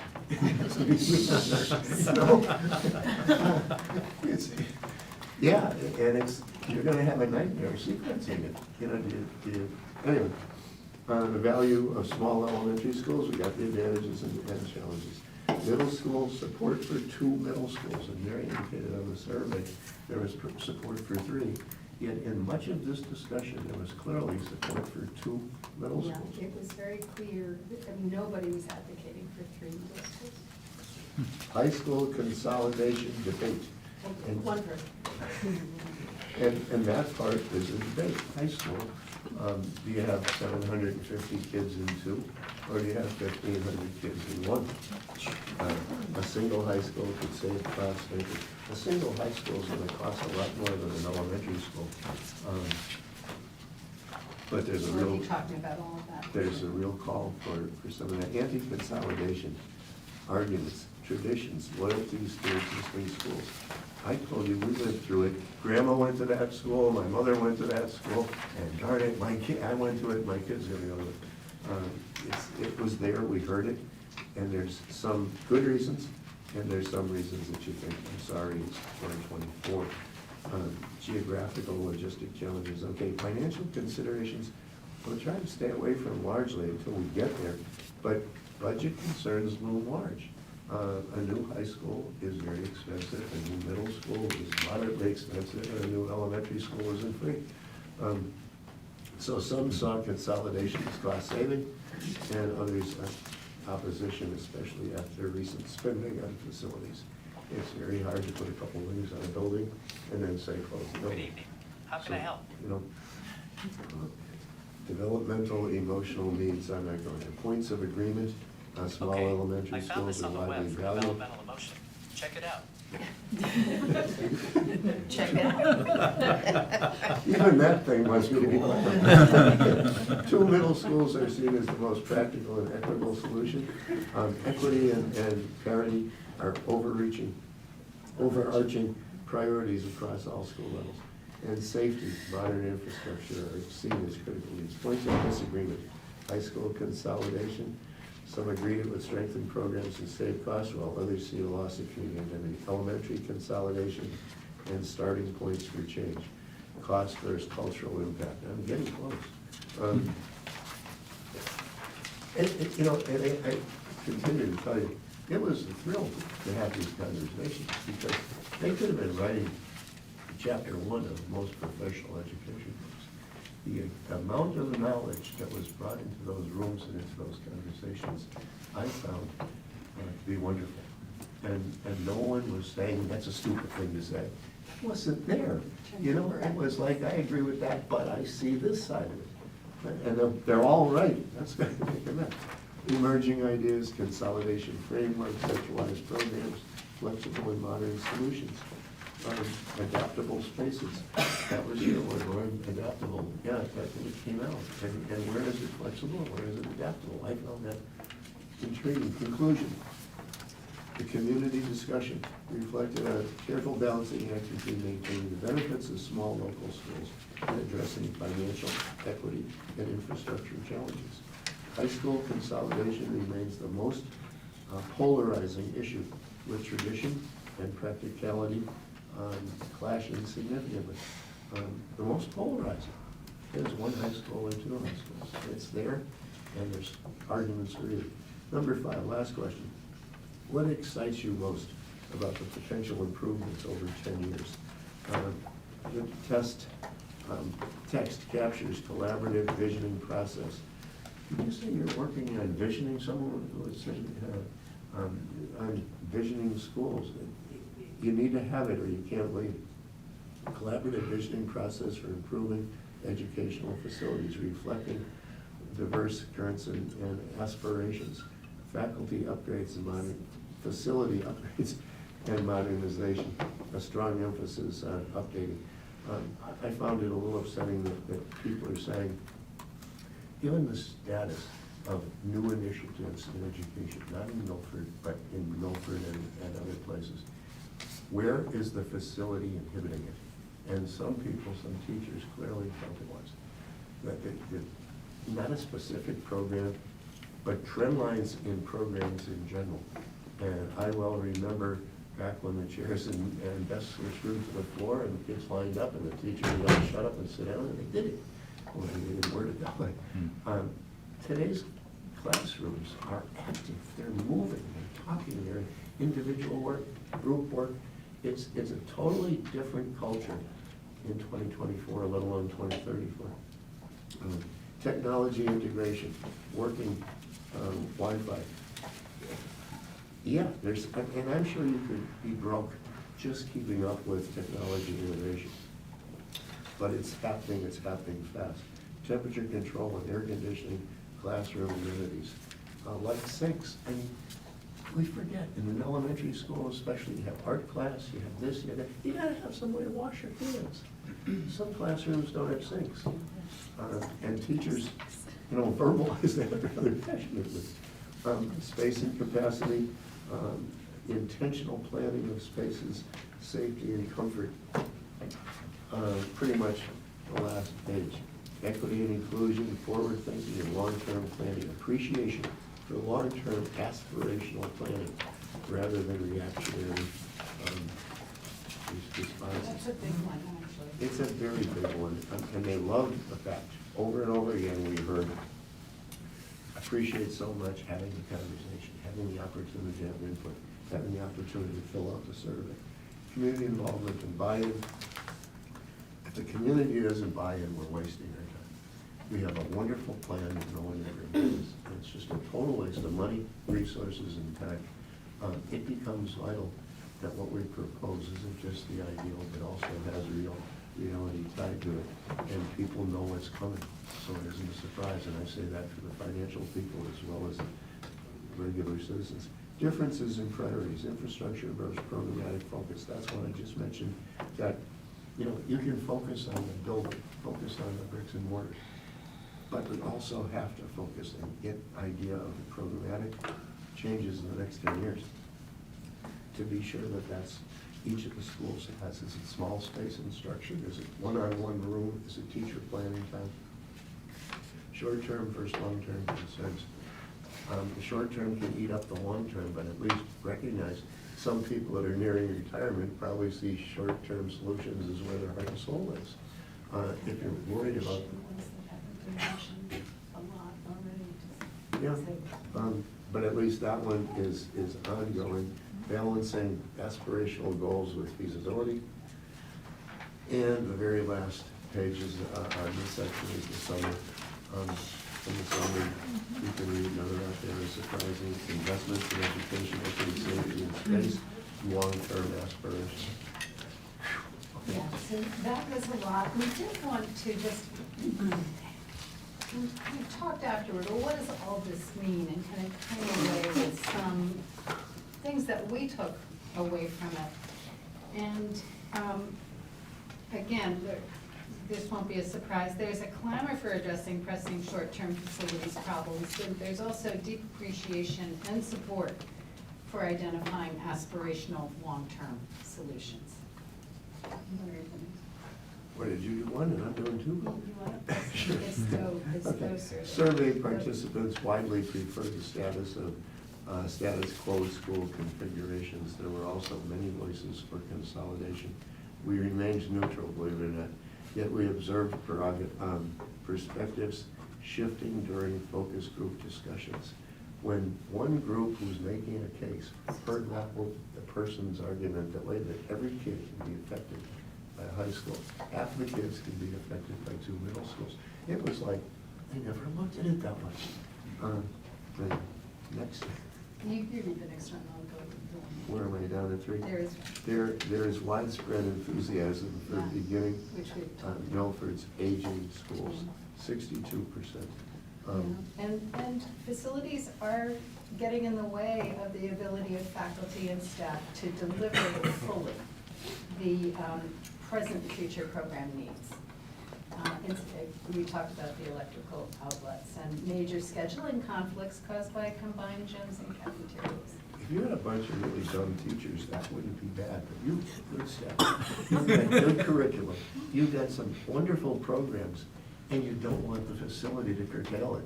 You don't want a teacher that's applying for a job to say, wait a minute, I'm gonna go down the road to another school system because I won't be able to institute, whether it's robotics or technology or whatever. And your constituents realize that your program needs of 2034 are not the same as those of 1952. Participants contributed many conflicting or diverging perspectives, yet conversations enhanced appreciation of the other's views. Many responses were short-term immediate needs versus long-term solutions. There is an assumption that small schools lead to small class size, though the opposite may be true. And as you define and narrow a variety of options, the community is very interested in being involved. A lot of commonality, thought, and enthusiasm about this work. So you've listened for a really long time. We have a homework assignment assignment for you, but we would love any questions or comments about this. We'll make the correction that Sue recommended.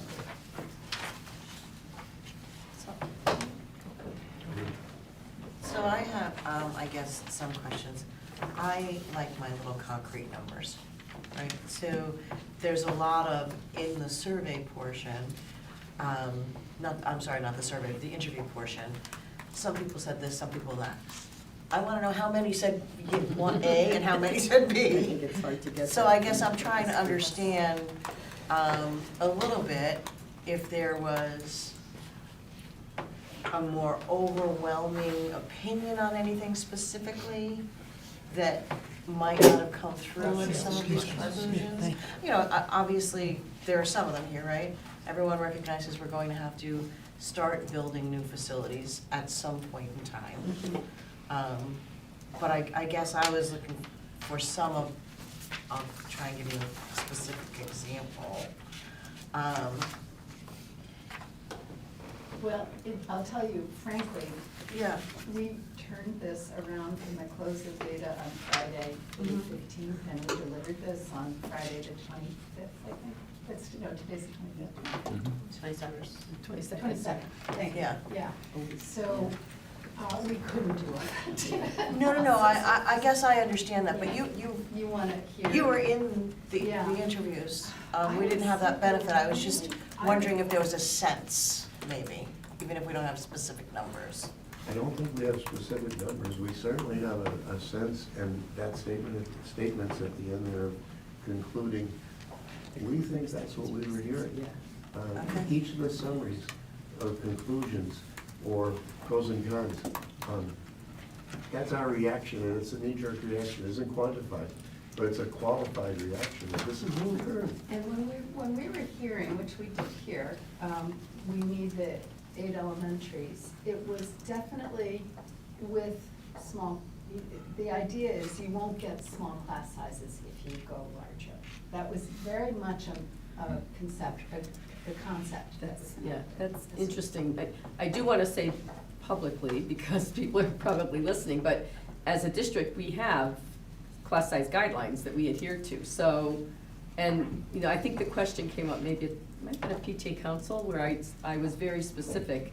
You know, we're committed to our class size guidelines, so the school size isn't, I mean, it in some cases is gonna change class sizes because of efficiencies, you know, but we do have class size guidelines that we adhere to, Which so. are harder to implement when you have very small schools. And when you get into. Well, that's where you have the parity issue coming up, I think, because we do have some schools that are the smaller schools that have tiny class sizes.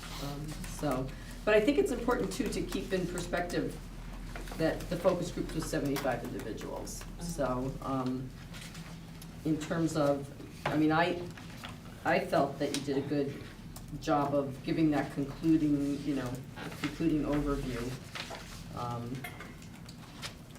Do you have other things that you? No, I think I'm just trying to.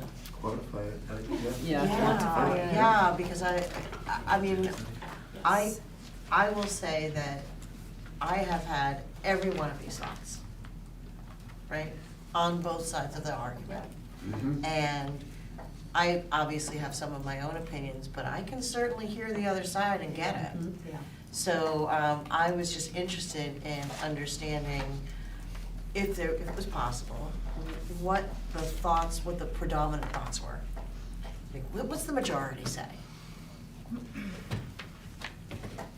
And I guess we don't know yet, is the answer to that. We don't, and yet, we can tabulate it, but realize one person might outweigh the numbers. It's qualitative Actually, I responses. think our next work together is not going to be to jump to a solution. It's going to be to flesh out options. And Yes. It's going to be to think, and we have that assignment for you in a minute, but I guess the point is also that people were, when they were in a focus group with multiple other people, which in almost every case they were sharing perspectives, and they were not stuck in any place. They were really hearing each other's perspectives. They might disagree and openly disagree, but I would say we heard the wealth of perspectives, and it's hard to, except we did hear one person advocating for 2 to 3 middle schools, but everybody else. And even in the survey, it was Yeah. not overwhelming. I mean, it was 50% for 1, for 3, and 30, I wrote it down. Right. Question 5, yes, it's 37%. 37% for 2, so I mean, that's not I huge. think that the main point, people don't want surprise reconfigurations. They don't want to have something suddenly hit them Yeah, I and get that. not have time to adjust to it. But I think they're excited about working together to imagine what could be. And as long as they know it's really been considered and it's not just fixing a budget problem, this is something we want for our children long term. Doesn't it sound like a funny question of what excites you? That's a little strange, but I'll tell you, if you're gonna move a city like Milford, an element of it has to be what excites you. Yeah. What gets people enthusiastic, not, oh yeah, there we go again. There's gotta be an enthusiasm, you gotta enjoy this stuff. And, sorry about that.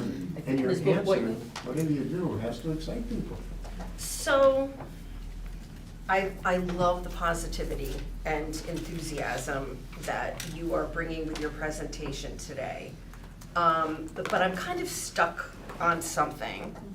And I really like to discuss it, because my initial reaction is when you say our next step is to flesh out a plan. I'm not, No, we didn't say that. or flesh out options. I'm not 100% convinced that we're anywhere near ready for that. And I'll tell you why. And I welcome anyone to tell me that I am wrong in my thinking. But when I look at these numbers, and we have comments like widespread enthusiasm and a community eager for, and you know, we have 72% of respondents saying they support a gradual replacement of our schools with new facilities. I mean, we got 1,100 people who responded to the survey and 75 people who participated in the focus groups. But there's nothing that shows that really any of them, or there's any significant number of people who are outside of the school system. Right? So when we're saying, I mean, I almost laughed out loud, to be perfectly frank, about the idea that there is support for one high school in Milford. That would never fly in 1,000 years in the city of Milford. And again, anyone's welcome to prove me wrong, but as a lifelong Milford resident, I cannot imagine the community, being enthusiastic about several things, but I don't believe that these numbers are representative of the Milford community. I believe that they are representative of our parents, some of our teachers, those who are affiliated, but I think that we are making a mistake if we say that they represent what the Milford community wants. Yeah, I got a similar comment. I wrote down bias. People who responded to this inherently care about education. That's why the responses were so good. There's tens of thousands of people who didn't participate in the survey. And that You know, was something that was cited as a Yeah. criticism, that it was. 'Cause, I mean, people chose to respond to this. It wasn't just blanket out. We just have to keep that in mind. But you can't force people to respond. Oh, but what I'm saying is that can't. the day, you get what you get, but you can kind of tell from the quality of responses, these people had insights and things, and they cared about education, and you could tell from the survey, so. So, and I'm There's not a, taking like- from this Yeah. that there's a large support for one high school at all, so. Well, that's just one comment. That was it was part of the presentation, but there's some of, you know, I want us to be real with what we're doing here, right? And I think that if we are going to say to the community, hey, we came to you and we asked your opinion, and now we're making a plan going forth based on your recommendations, that with 50,000 people who live in the city of Milford, that even though it was emailed, it was put on Facebook, et cetera, I do not believe that these responses are representative of the Milford community. I believe that they're representative of a small section of the Milford community. And to me, that's a problem moving forward with a long-term plan. And framing it that this is what the community wants. So that's not what we're recommending, that you come forward with a plan that you say the community wants. We're talking about coming up with some different approaches that you could then engage the community about. And I understand that, but my point is, I do not think that this is representative data of the Milford community. Well, And- these are the data that we got, so. I don't think we can let it impede our moving forward. I mean, I think we have to move forward. I don't think that we should let it impede us, but I think that we have to be practical when we're thinking about it. And we know that people want transparency, right? Transparency is huge. And I think that as a board, we will make a mistake if we frame whatever we are doing based on community feedback when it's not true community feedback. That is just a little slice from a certain section of it. And again, I'm opening the door for conversation. Perhaps I'm not using all the correct words. I just want to make sure that we are moving forward in a way that is best for our school district, that is ethical, responsible, and that is going to get the buy-in of the Milford community rather than start a huge war. And you mentioned the word tradition. If there is anything that Milford is, it is seeped in tradition. It's everywhere. There is a huge debate going on right now about a project in downtown Milford that is basically seeped in tradition versus progress, and it is nowhere near as costly or as impactful as anything that we're talking about. So again, it's just, what is our narrative here, right? Again, if we are going to tell the city that we are flushing out options, or we're moving forward based on their feedback, that's not 100% true. And I want to make sure that however we frame it, that we're moving forward in a truthful way. I'm not sure, as we flesh out I hear what you're saying, this is definitely not representative of the entire community, but it's an excellent place to start. And this is what it was our start, right? So it's not fleshing out options based on this, and this is representative of the community. It's taking this as one of the variables that we put into our conversation as we flesh out our options, and we look at other things. And we look at other data points, and we look at other facts that we have, and we look at facilities, and we actually use some of our own judgment because we represent the Milford community. That's how we got here. So there's an element of that we have to take personal responsibility for, and that's okay. And so having multiple opportunities throughout the process for the community to continuously weigh in as we move forward, to me, makes sense so that we get to somewhere at the end where we have maximized our opportunity to have something that we would consider comfortable community buy-in. And everyone's not always gonna like it. People are gonna completely agree with you when you support them. You know, look at the percentages in here, like if we agree with this many schools, that footprint, whatever it is, air conditioning over Wi-Fi, 53% of people are gonna think we're brilliant, and the other, 47 are gonna think we've lost our minds, and that just goes with the territory and what we're doing. But I think to get to your point about wanting to have increased buy-in from the community, as this process continues, more and more people become aware and more people engage. And we provide those opportunities. This isn't a one and done, your voices don't matter and you can all just come up and yell at us at the end. It's like that continues, but I think to Sue's point, we have to continue moving and put things and ideas on paper that we can have and that we can talk about, that can generate conversation and generate opinions from other folks. I agree, but I don't think that we can use language like there is widespread enthusiasm or reflects an overarching message that reflects a community eager to do anything. I think we need to be careful with the language that we're using, because the messages that are in this, the way that it's worded, if it were to be put out like this, presented like this, it gives the perception that there is a larger buy-in. So I just think that as we're moving forward, you know, when we're creating a narrative of what we're doing, if we're gonna talk about enthusiasm and eagerness for progress, that we need to, okay, let's be clear that this is who is excited about it right now, and make that part of whatever narrative and planning we do moving forward.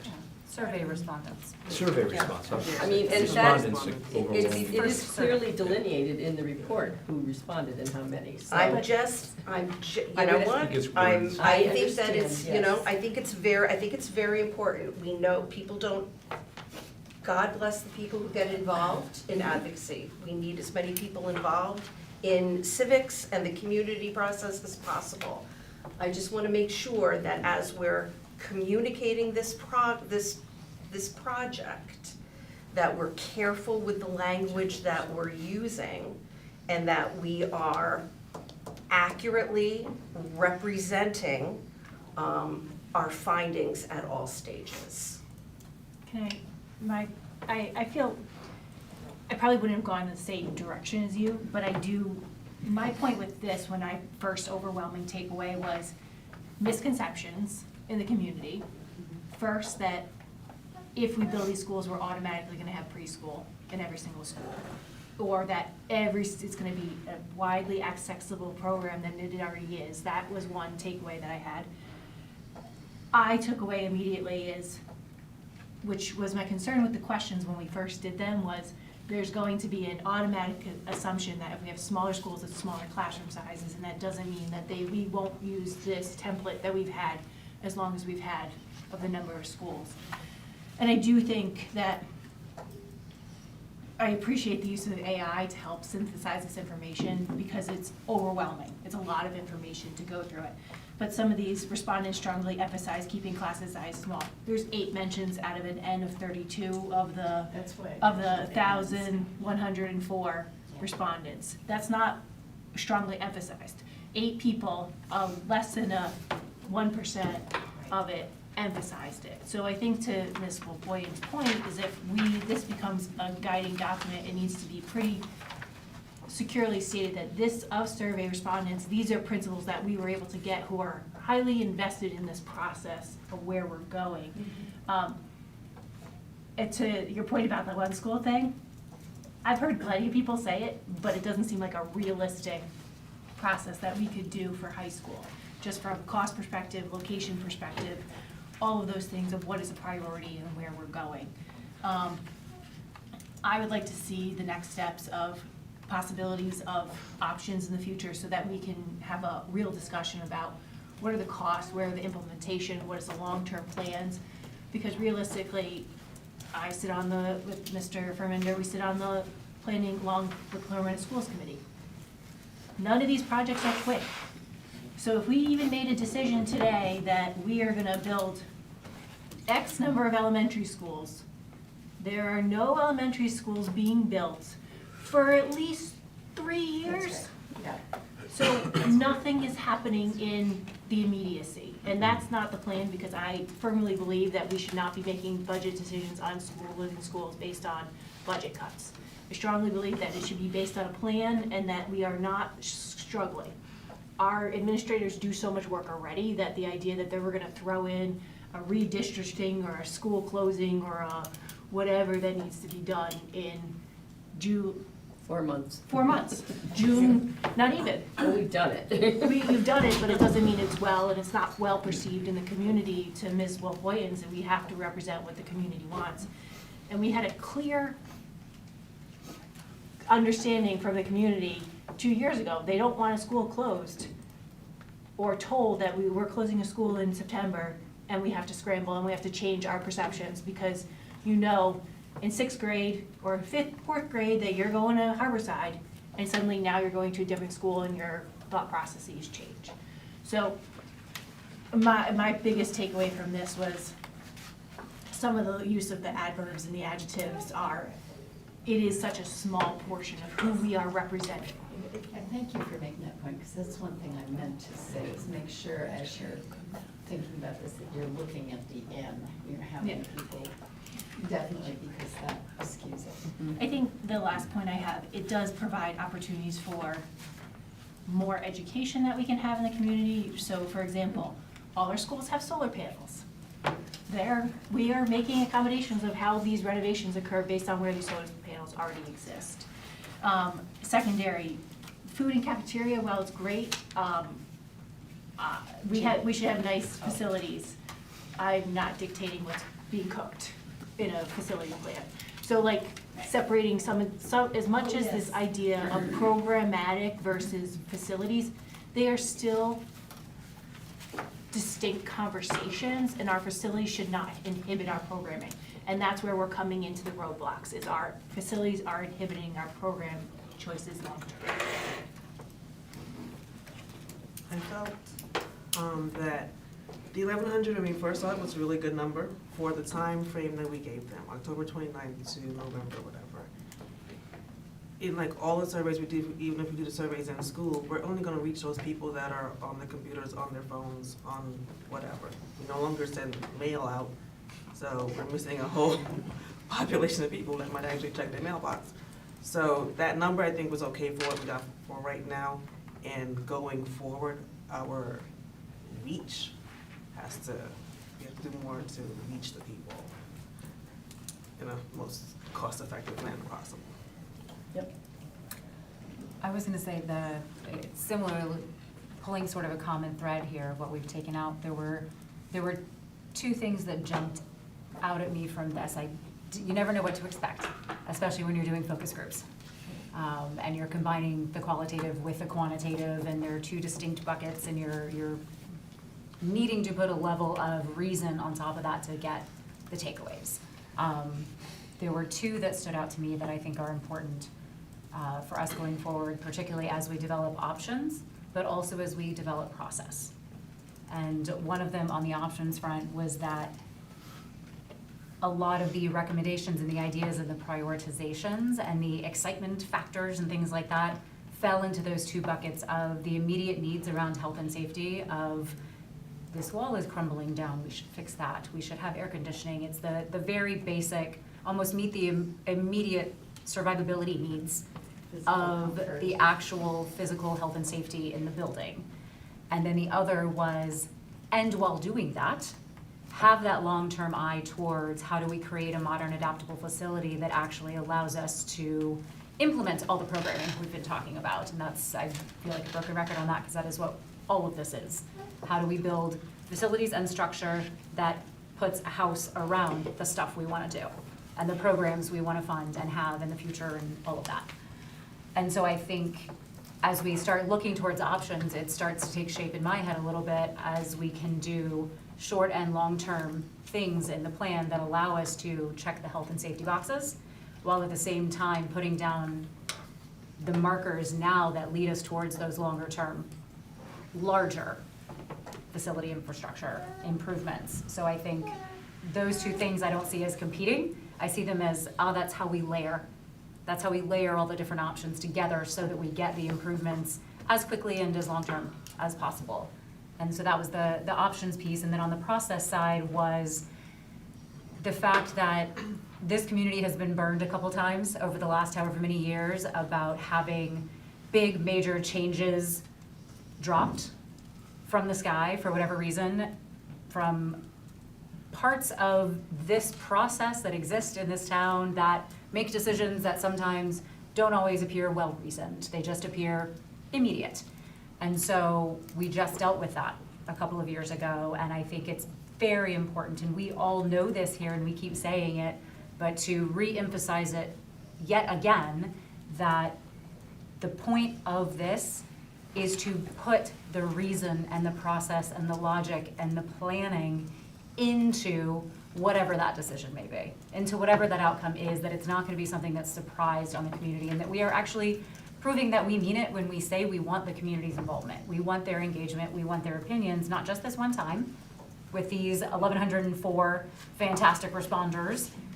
Thank you, 1,114 fantastic responders, but that there will be a continuous opportunity for touch points throughout this process, and there will be things to touch on, and there will be options to have feedback on, so that we are not airdropping some massive change on the families of Milford, that this is actually done with intention, and people understand that A, they can feed into that process, but B, that they trust there is intention, because there is transparency in what we're doing, and that part matters. So the process point, I think, is very important, and seeing people agree with that and want to have that input.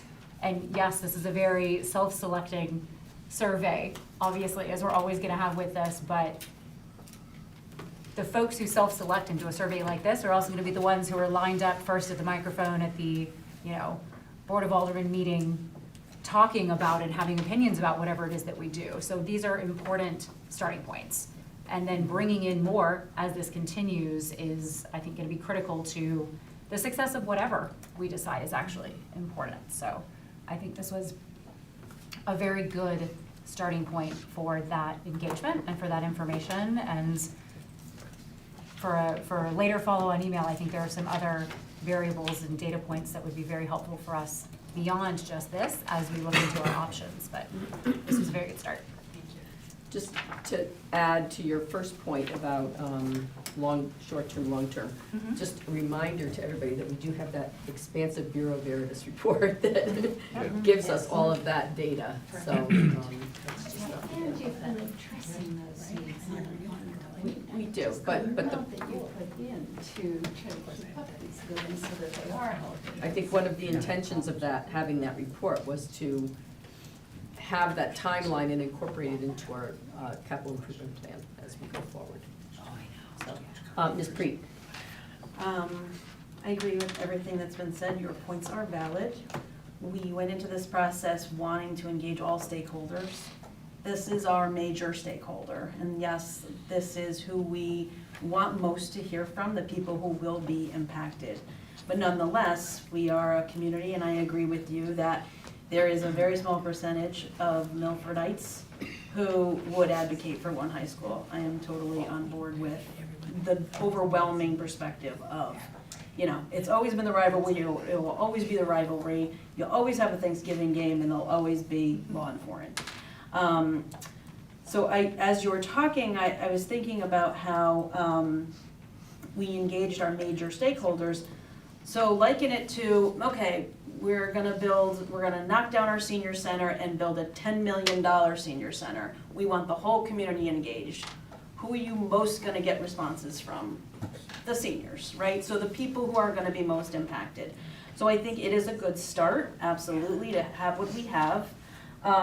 We've been here before, obviously, who came out in 2010, who came when we closed Simon Lake and went K2, 3, 5, who came out a few years later when we went back to K5, the parents, the families, the people most affected, the target audience. I think going forward, once we flush out all of the information, SLAM report, Bureau Veritas, all of this work, we will have a large picture. And what may come of it, when you say options, is you've got a plan or a pathway A, a plan or a pathway B.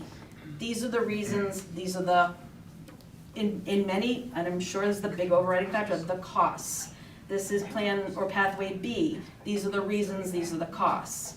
Always keeping in mind that any new construction will also have a state element, possibly, probably, built into it. So I think when we get there, we can also still continue the conversation.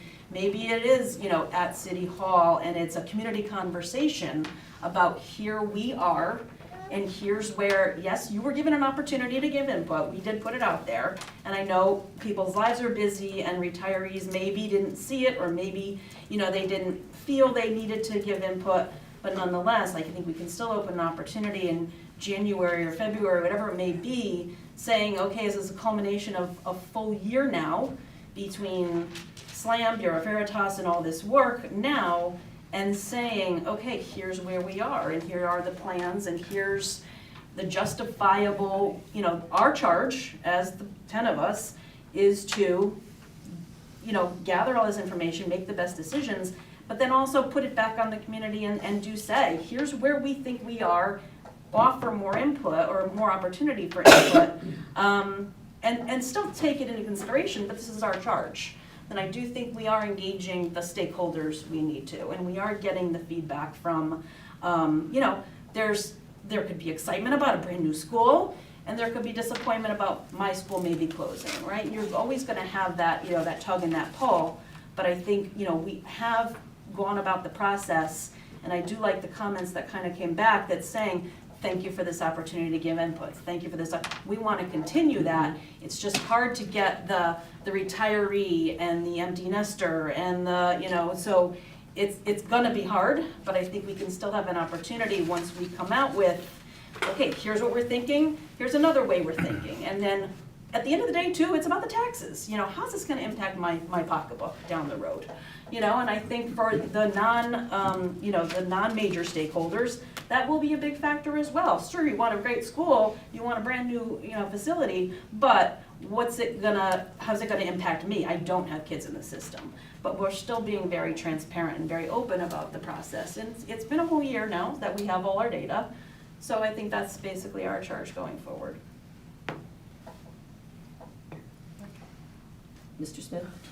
Yeah, thank you, I'll try and keep it brief, I'm trying to, but I think just hearing the conversation so far, one of the things I just would like to underscore is it would certainly be fantastic to have 100% participation, but unfortunately we live in the reality of the world in which we do, where in the election where we were all elected, there were 16,000 votes cast in the city of Milford, and then the election that happened earlier this month, there were 30,800 plus votes cast. So there are different levels of involvement depending on what question is being asked and what timeline. And I would say I'm very happy that we live in a community such as we do, where our governmental structure is one where the voters have empowered us to make decisions without needing a threshold of support to pass things, where some communities do. And if we make the wrong decisions, then they vote for somebody else come next election day. So I would say I'm really excited reading and seeing this quantitative and qualitative data. The qualitative is always fascinating to me because you get to really tease out some of those contradictions and nuances. Obviously in a really small sample size that can be very impacted by a single individual swaying it, but it gives you some additional insight into what people are thinking that you don't see in that kind of quantitative stuff.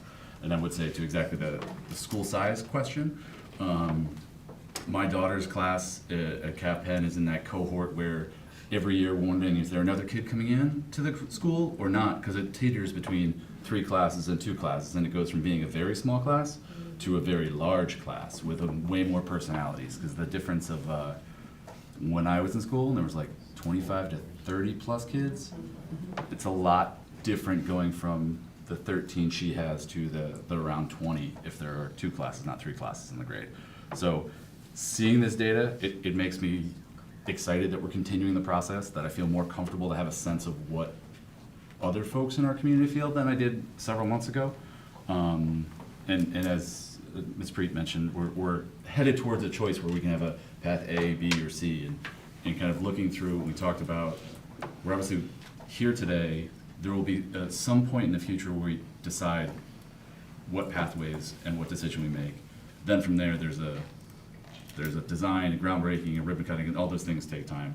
So I'm waiting for our homework, but I guess my homework to you or question to you as someone who's done this in other places, not answer now, but eventually,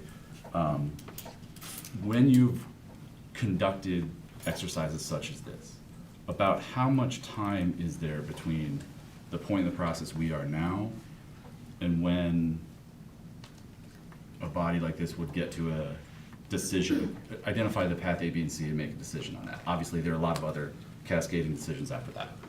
And the last thing I'd say is, I'm really enjoying this conversation, looking forward to it continue. And for those 1,100 plus people who participated, we want you to continue to be part of the process. And for the tens of thousands who haven't yet been a part of the process, I think there'll be plenty more opportunities. And thank you. Did you have something you wanted to add? Ms. Petrosky? Yes, I just had one thing that I wanted to add, which is, I think a lot of the answers here sort of illuminated maybe some misconceptions, like a smaller school has smaller class sizes, and I would just ask that some of those things that kind of were brought up to light maybe factor into our next phase of educating, because some of these answers might be very different based upon things that were maybe misconceptions. Right, right.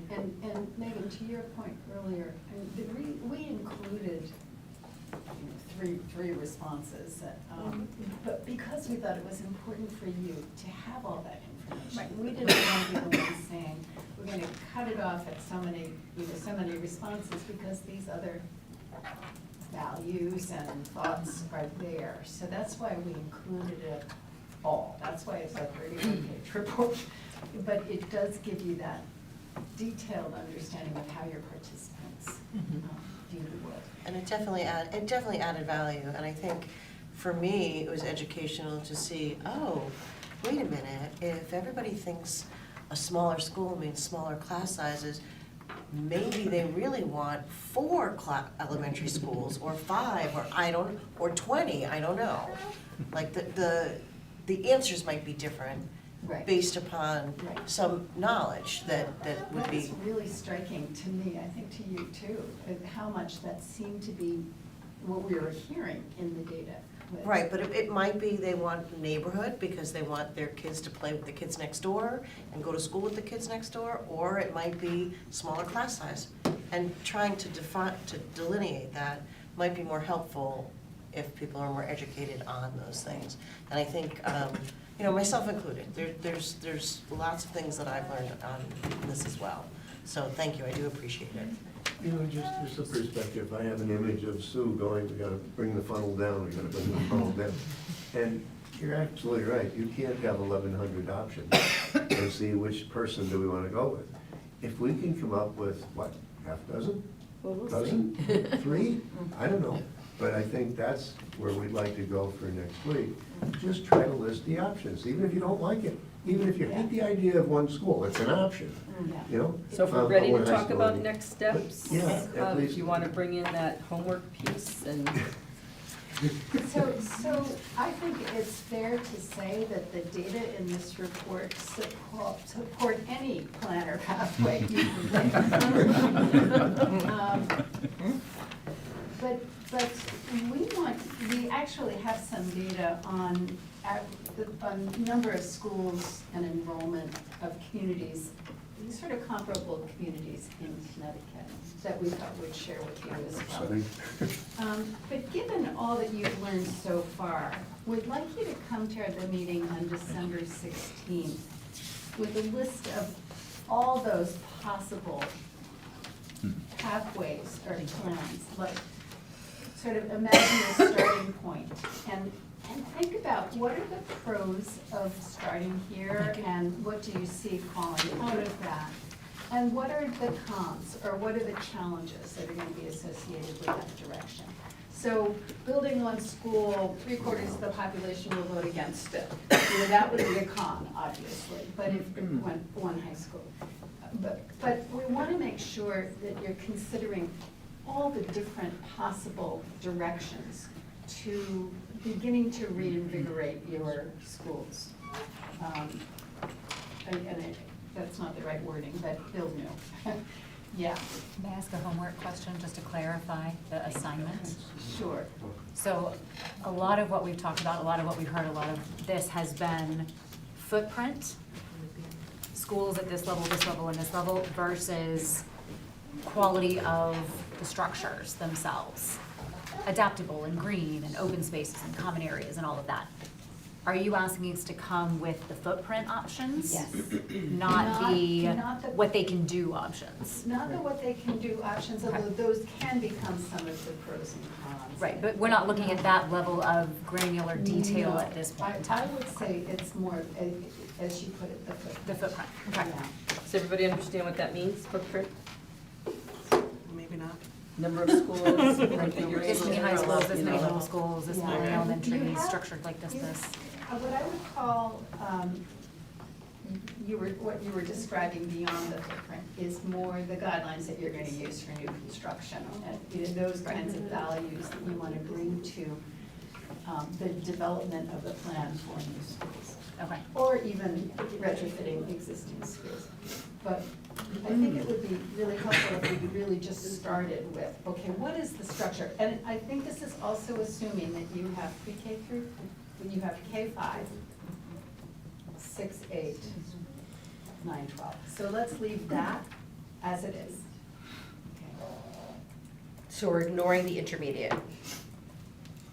Right, we're not talking Right, about we're that. not, okay. Well, middle school, Yes. 6, 8, not intermediate school. Middle What- school, You see some samples here that they so have what would be intermediate schools. would be, I think, 7 and 8, right? Well, it could be. 4 or 5. Or, Yeah. yeah, so we're just keeping our current configuration of 6, 5, Yeah, I would K-5, assume- 6, 8, and 9, 12. I don't think your school district has an appetite for rearranging. No. I'm hearing some agreement with that. Then they've done that. So is that all clear to everybody then? Come to the meeting on the 16th. We will put up the different options around the room, and we'll make sure we have a really comprehensive sense of the pros and cons of different potential directions. And we'll do it too from what just based on what we've heard. But you're not voting, it's not what you No, want, it's, it's what the different it's options. understanding possibility. It's not coming up with a decision at all, because I think it's around what you identify as options as a way to engage your community in talking about the pros and cons of different directions. I think we haven't exactly solidified that date, but can I ask before you go there? Sure. With the grade configuration, is there an asterisk exception with the conversation about a preschool center? Because 30% people felt like that could be a conversation starter. Sure, I think. So the pre-K. The pre-K separate, and I actually said K-5. Okay. Because pre-K is obviously an issue in this community too, to take into consideration. So January would be Yeah, open to. so what we had initially been talking about is having the board essentially construct some different possibilities without weighing in on them, and then engage, and then being able to present those variety of possibilities to the community and engaging them in a conversation about them in person. Round tables in a big gymnasium where Yeah. people get to talk to each other. And we're report out. talking about that for possibly January 11th, which won't give us a lot of time between the December 16th meeting and the conversation, with a snow date of the 25th, because we knew we needed a snow date. If it's, yeah. Is that intended to resemble the community conversations from before, where there was one at 4 and one at law? Minus the panel. There'll be one, this So one just would be one. one, There'll be on the one, 11th, and right. Right. people won't be there won't be a panel of people. It'll be, The presentation of the Roundtable. options, and then the opportunity for people to have facilitated conversation, a neutral facilitator and a scribe. You guys might want to serve as scribes. But Can I ask on that kind of a conversation, will we be at the point where we'll be thinking in terms of dollars as well? That was my Hey, it's gonna cost Yeah. this much to renovate over the next 15 years, it's gonna cost this much, we think, to build. Will we have that information? I think you have that really from We your have a good your portion of draft it. report. Yeah, it's in there. So, It seems that if you can even do a little research on that yourselves, as you're coming up with pros and cons, you could even put some dollars down if you can find them. We can update what it would cost to build a brand-new elementary, middle, high, get That would be something great. that's more real, something that I we've think that will recently done. increase the community I engagement. do too. Yeah, great. For better or worse. Well, we were talking about that too. What does it cost? I was actually Year asking 200,000. AI, how much does it cost Million.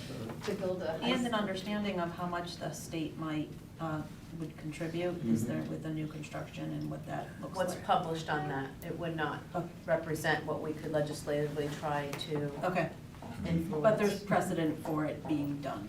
Yeah, There's specific There's data, I just mean, no the state guarantee. determines what Right, it okay. will give you, but in some instances, which I think we heard at Cave, Norwalk, Stanford, they, in working with their state delegation, they were able to get a higher, but that's not guaranteed. And in your experience, Saturdays are usually the best time to have these community conversations, because those are the 11th, Yeah, and what time of day usually is it? Morning. Morning, I would Okay. say. with daycare, childcare. Okay. Yeah. So, Dr. Broderick, we were just thinking from the conceptual perspective that with your survey and focus groups, we've gone from try to catch everything, right? And the board puts some work to that, again, just ideas, and then we bring people around that now. So Right. from the big questions to, now the board has taken that and has created some detail, and again, re-engage. Yeah. What do you think now? And then you guys take that and you come back to this table and do more work, and then we'll figure out another way to re-engage. So the, kind of like the push and the pull. Go out, get information, do some work, go back out with the work, get information, do some work. Right. So that is just to give you a little bit of our thinking on how we're why we thought we'd go back out to the community with some of your work. Any And to feedback on that? Makes sense. I think that's a great way to do it. your question, Mike, I would hope that you will be in a position in March to really have a draft. Okay. Okay. So you want to just say the homework assignment one more time? Yes. Good So, teaching. Given the data in the report, the data that you have from Bureau Veritas, your enrollment information and all, please come to the meeting on December 16th with a list of all possible pathways. I'm going to call it pathways, to use your word, Christina. Okay. And the pros and cons of each. And then we'll get that presented all around the room next time. Can you either put that in an email to me to send out, or you send it out on your own, whichever, but if you could, so we can get that to people in writing as well. Right. Is it all possible, or what we kind of are thinking? Not definitely what you're thinking, but Okay. also. Because I can kind of think of two else. right now, but that doesn't mean that's, there's only two, but when you say all, that's, I Oh. would really think about the variety of Focus. possibilities. okay. If you put out one that sounds kind of crazy, then yours will sound better. Are you all set on that? Broderick, clarifying for what, when is the due date of that It assignment? was bringing it to our meeting. On the 16th. December 16th, at 7 PM, right here. Which is a specially scheduled meeting. Right, a special meeting on the 16th, which we had already. That's in addition to the 23rd. What? No, we don't We have canceled the 23rd. There is The okay, addition. We've never had it, just be cruel. Ninth only. The 9th and the 16th. There's no committee of the whole meeting in There will be December. other activities occurring the Why do I 23rd. have the 23rd? Is that the fourth Thursday? Is that the fourth Thursday? Oh, Fourth Monday? yeah. I Okay. don't, your automatic calendar might have stuck in. Yes, I there. think it Only did. this event. I'm sorry? Yes, is there anybody in the audience who'd like to make public comment this evening before I adjourn the meeting? Seeing none, I'll entertain a motion to adjourn at 9:26. Motion to adjourn. Second. Any opposed? And we are adjourned. Thank you for hanging in. Happy Thanksgiving.